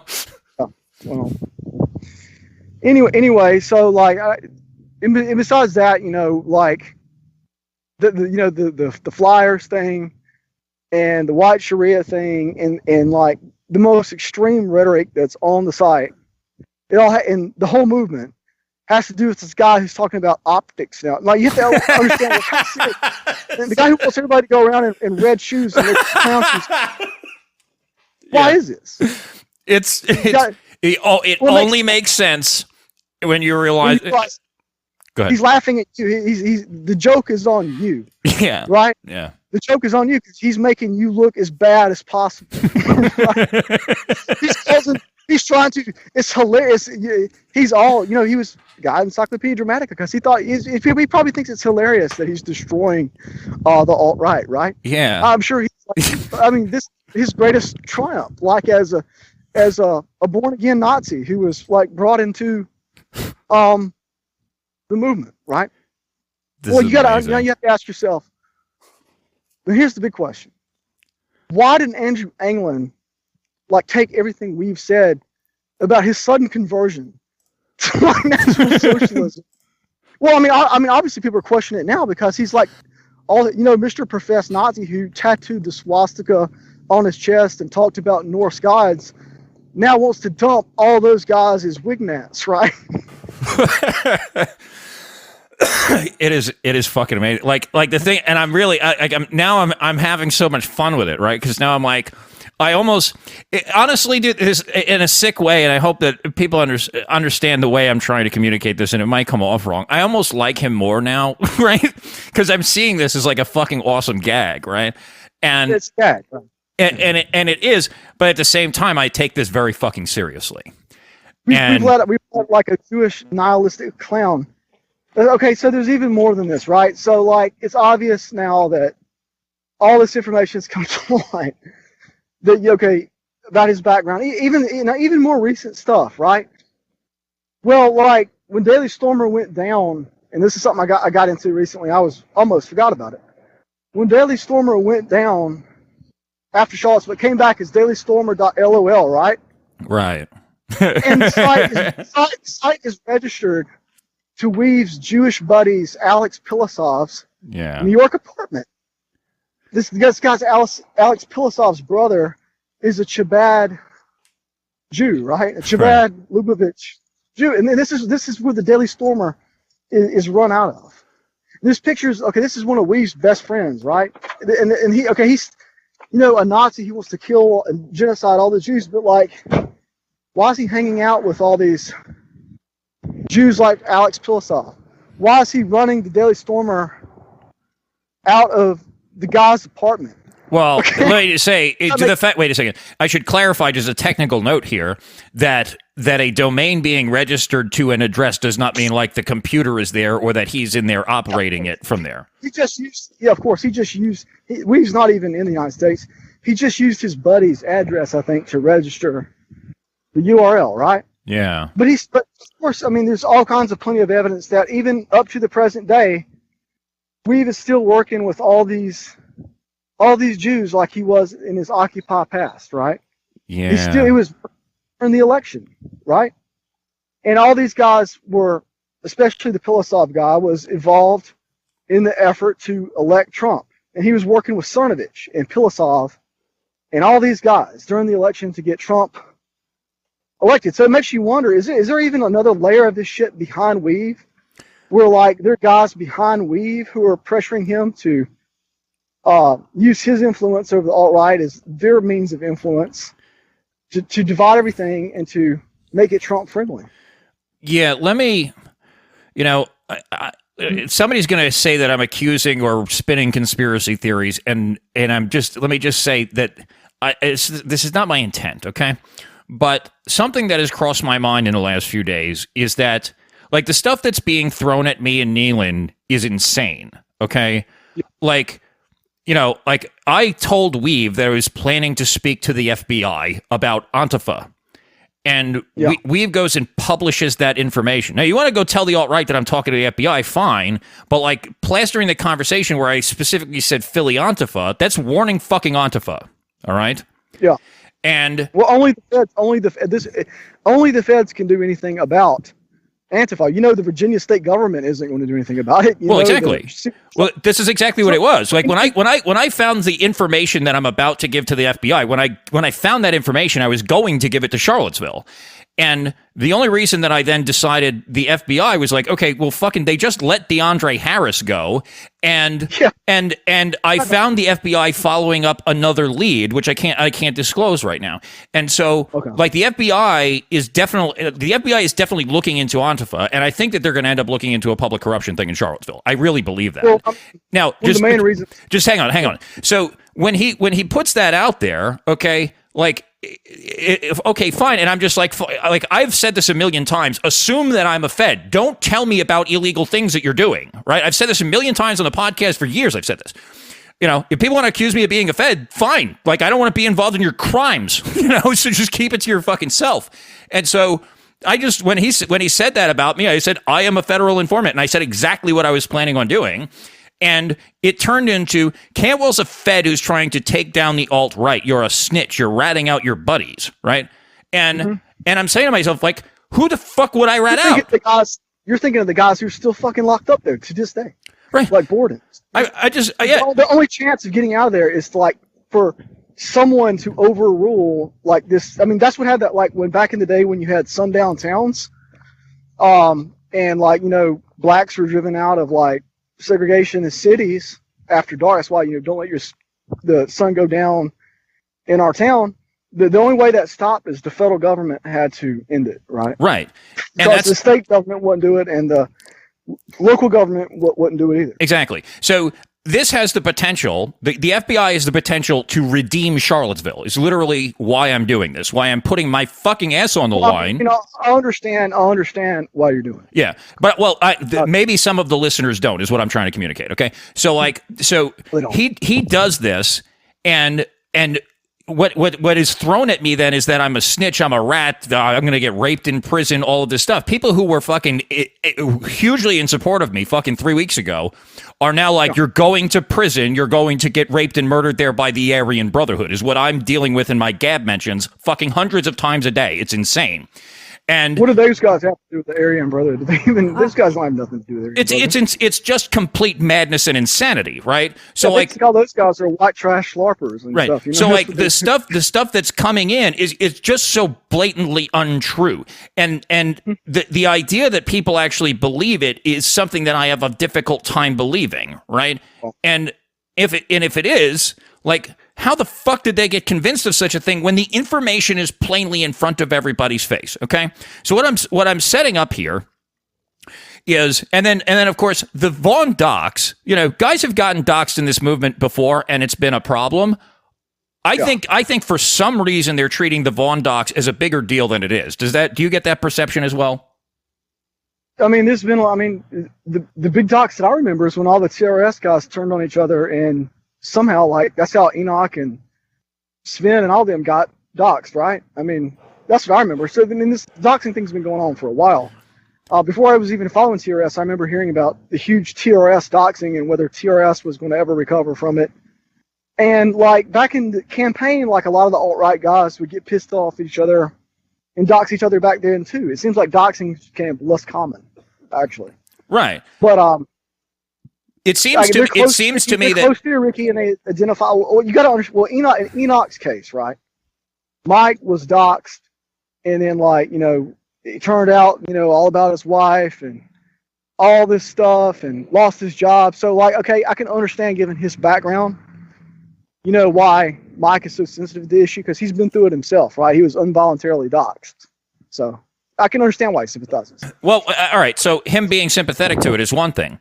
I don't think that it turned into all-out warfare whenever anybody got doxxed. This is in my opinion a new phenomenon. Now, I wasn't intimately familiar with all the stuff that may have happened prior to me being more involved in this movement, right? Yeah. But it seems to me that there was a complete movement meltdown about Ricky Vaughn getting doxxed, right?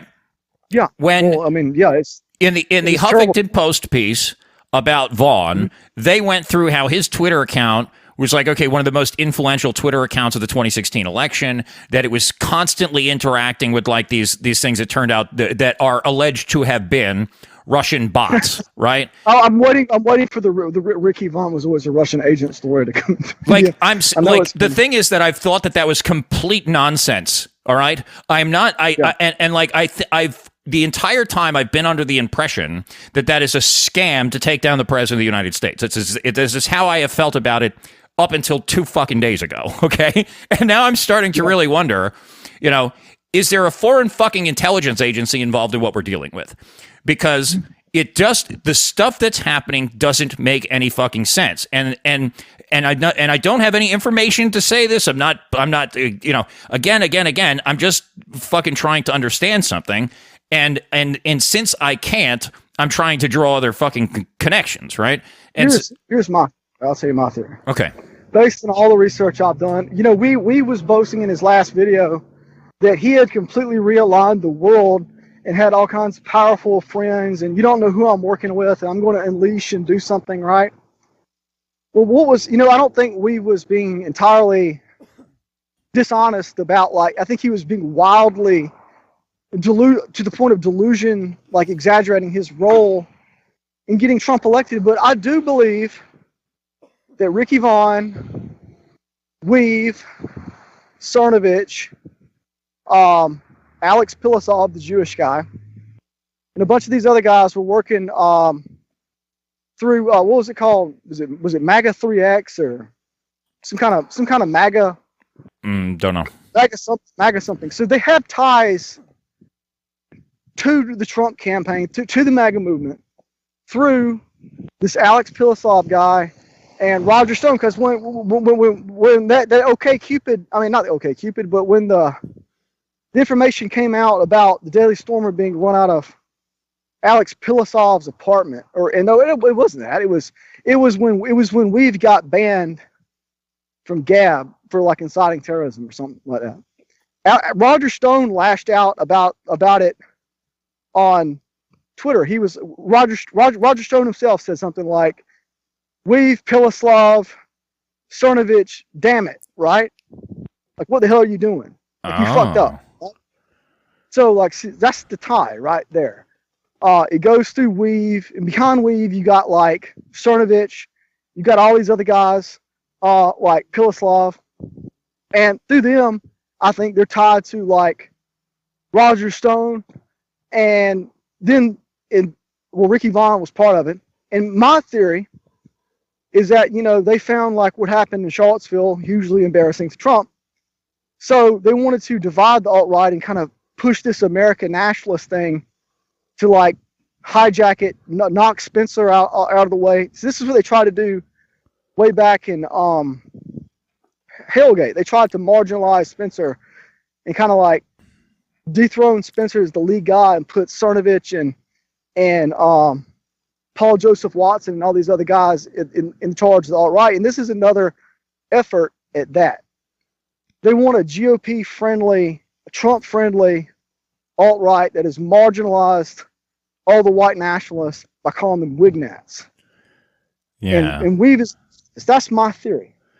Yeah, I mean, like I do remember a post where he said something like, "We had the ability to be the rightmost edge of the Republican Party," and like the idea, like I said, like we said the whole fucking time, it's the strangest thing in the world that the guy who's like, "Yo, it's genocide, fucking 4/5 of the planet," is now all of a sudden wants to, I don't know, put on a fucking suit and vote Republican. It of course, it's because he's not real, right? Yeah. He's a artist, right? But there are people incentivizing the direction. Yeah.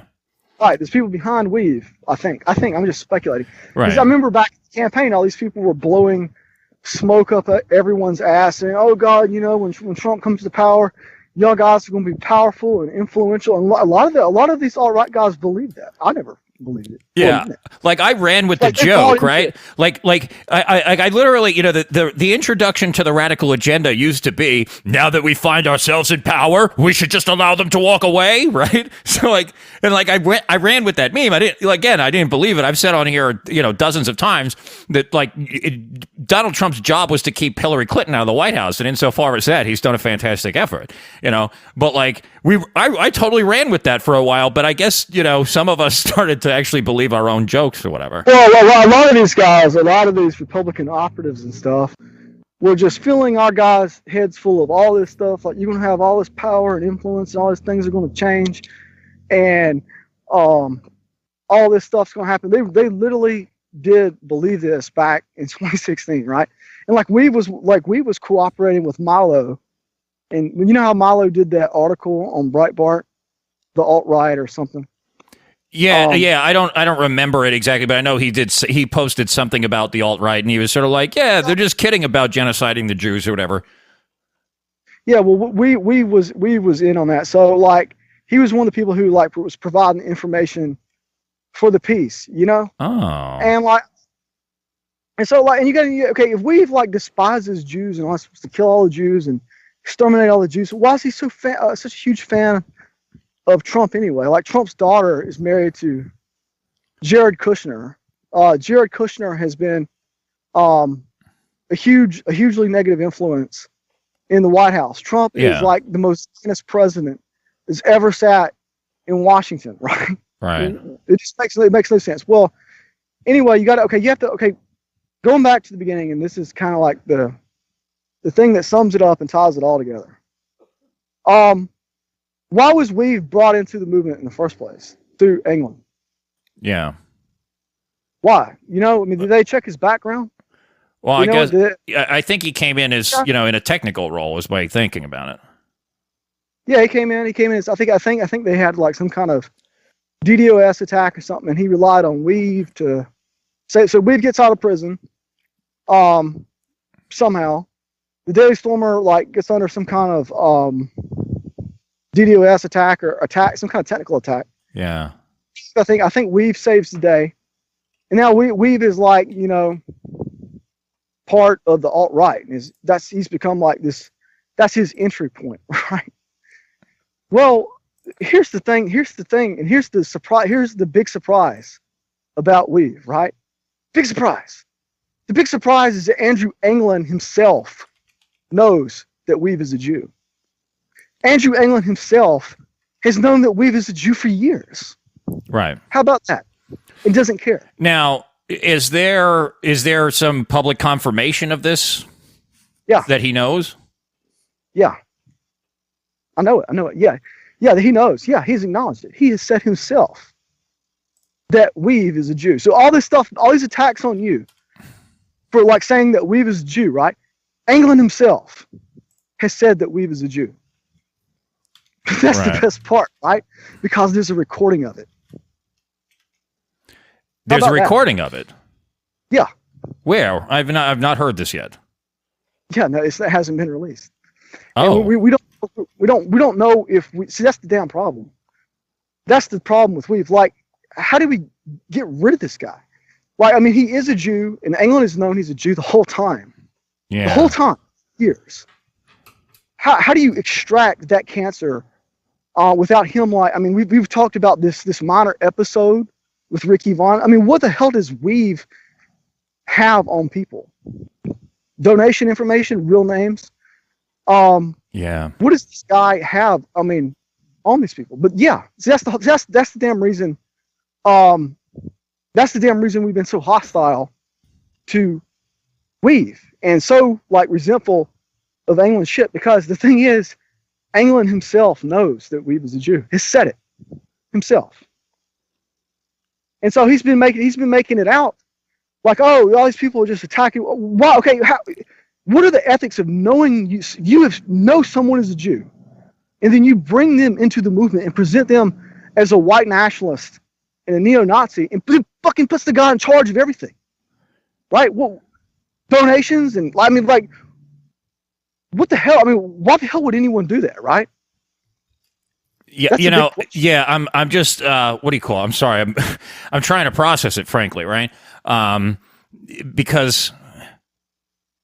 No, I'm not going to say that. I'm not going to say it. So yeah, I mean, it's. I want to believe.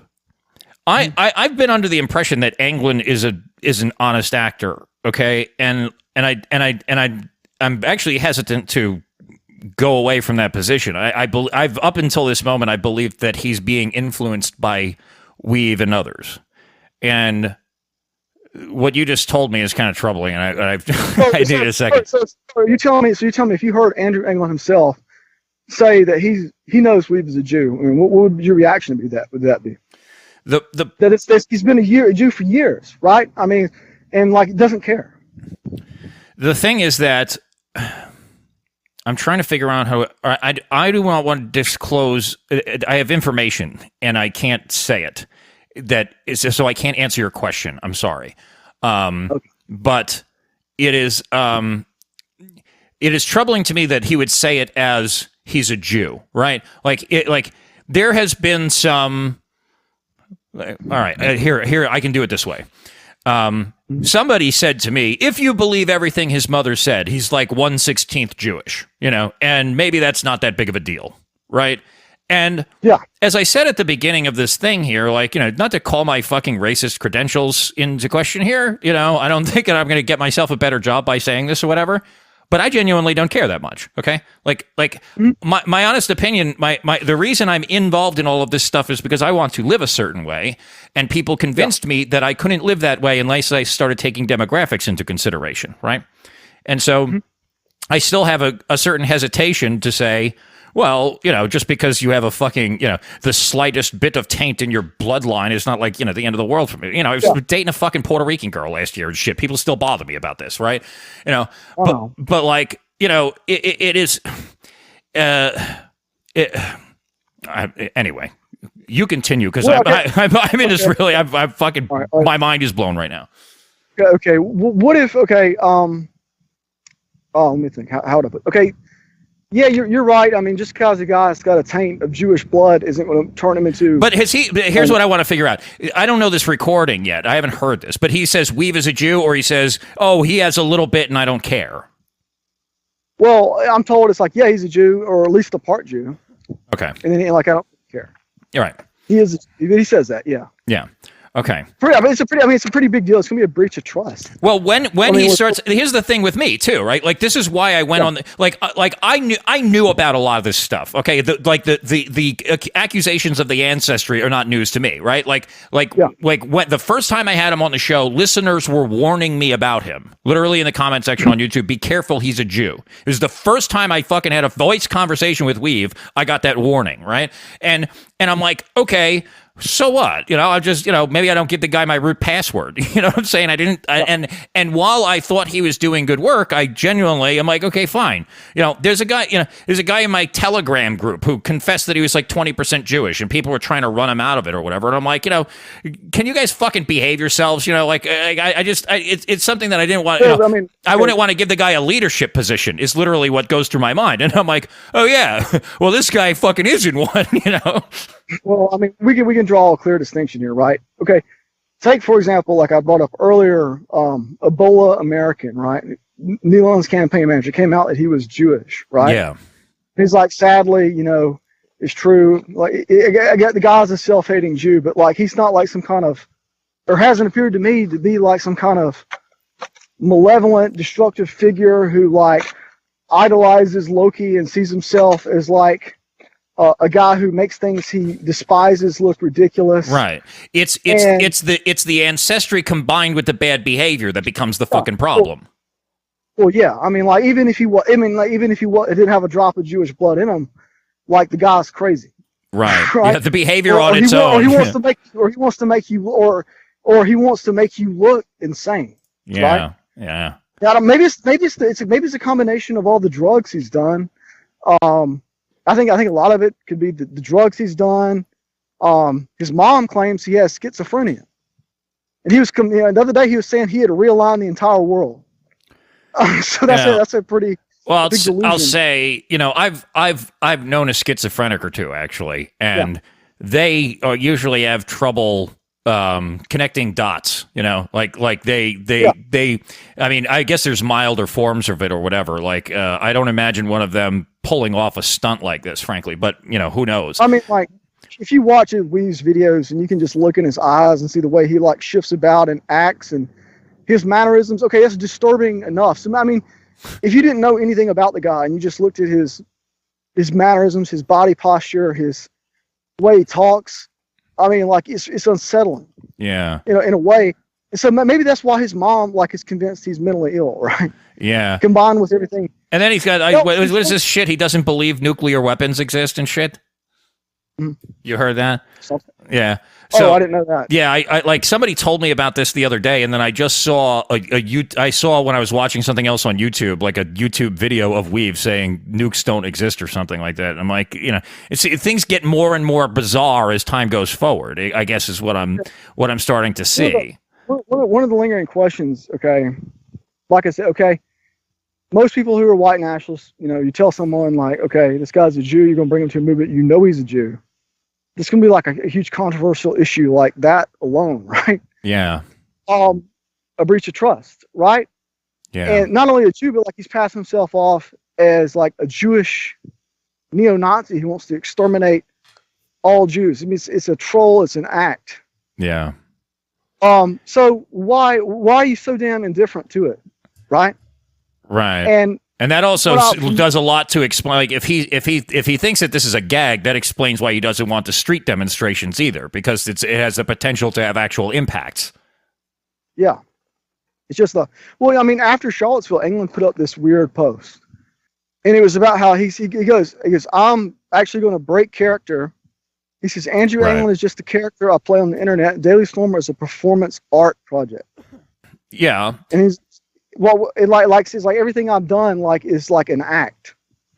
England himself, he wrote that himself. I thought it was strange. It's what do you mean? What is this about? Right? Okay, I always knew the Stormer was extreme, over the top, right, on purpose as a marketing thing. But a lot of people I guess assumed that there was some kind of underlying philosophy there. That there was some kind of underlying ideological core, but the things I've learned is maybe there wasn't, right? Well, maybe this is all some kind of nihilistic troll. Well, actually, here's I'll share with you my own personal experience of it. Okay, I say at the beginning of every episode of the Radical Agenda that this is a fictional entertainment program, okay? And it is, okay? Though largely based on true stories, right? And here's what happened. Here's literally what happens with me, is that, like, I want to do an edgy podcast, okay? Well, you're a shock jock. I'm a shock jock, right? This is what I've done this for years. And so, but the thing is that if you want to do an edgy show, like, you could do it by spinning bullshit. I mean, you could just go make up conspiracy theories and talk about reptilians if you wanted to. But I don't think that that's particularly edgy. You want to make it as close to reality as possible, right? And so you want to say true things. And you just organize it in a shocking fashion, right? Yeah. Well, when you go do the research to say the true things, you can't learn about this stuff and not be affected by it. Yeah. And so it's both is really what I think it is, because that's exactly what happened that's exactly what the Radical Agenda is, right? I want to do an edgy entertainment program. I was a stand-up comedian in New York, right? The fucking website is represented by a cartoon character, for Christ's sake. And so, like, and I had it marketed in the comedy channel of Roku, and it's an entertainment website on Facebook and all this stuff, and none of that matters now that I'm going to court and they're acting like this is a fucking newscast. But the truth of the matter is that, like, when you are studying this stuff, if you wanted to go do creative Nazi writing, it'd be hard not to become a fucking Nazi. Yeah. That is a good example. You would have to learn like the whole ideology to just pull it off and make it sound convincing. Now, from what I understand, he started out like with total fascism, something, and wrote these longer pieces, and that's why people thought like, okay, there's something serious behind this. Now, before England got involved in all this, right? You've heard like about his background story too, right? And we're not going to go much into that, but like, he was in Southeast Asia. He had the Asian girlfriend and was saying stuff like the white race need to be brought out of existence. Yeah. And was in a very dark spot in his life, right? Right. And then I think his story was, well, I left behind all that. I'm changed now. I'm a white nationalist, right? Which, by the way, let me just, in all fairness, a lot of people have had their ideas changed, and very recently, some of us, and so I'm willing to accept that a guy changed his fucking opinions, but these are things that add into a larger narrative, of course. Yeah. Well, I mean, like, that's a huge question that happened with Unite the Right. And that people were like, okay, this guy, I'm sure you remember Billy Roper. This guy's a moral degenerate. Like, look at his past, X, Y, and Z. This person who's speaking did this. This person who did this. I mean, everyone's got a past, right? Who comes into this, right? And my attitude, and I've been criticized by Roper and others, is that, we don't live in a perfect world. So we're going to gather up imperfect people, and they're going to change their ways, and they're going to join the movement, right? Yeah. But, well, and so there's got, in order for this to go anywhere, there's got to be some kind of forgiveness, right? Yeah. For people to change their ways and to become like committed white nationalists. But what happens like when people like really don't?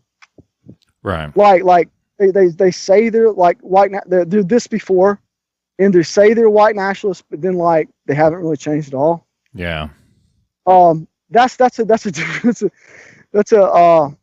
different story, I think. I think it is too, because look, I'll say, and I know that I've brought thousands of young men along with me, is that like this movement has a lot of redeeming value, and you get into this and you start taking some pride in your race, and then shockingly enough, you start taking some pride in yourself, and that can improve somebody's life, and it did for me, and it did for a lot of Radical Agenda listeners. Like, I have so many guys who told me that they sobered up, they started going to the gym and stuff, and like it's great in that regard. But if people are coming in and sort of just playing Nazis or whatever, they're go ahead.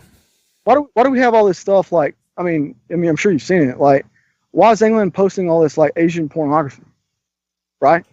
Or all these Asian cartoons? Why do people go on these forums and they're like posting traps and like cartoons of homosexual men who are like feminized and like. Wait, maybe you could explain it. So like, you saw the R Traps gay thing, and I've seen this mentioned in the periphery, but like, I guess I don't spend enough time. Guys who are really into this.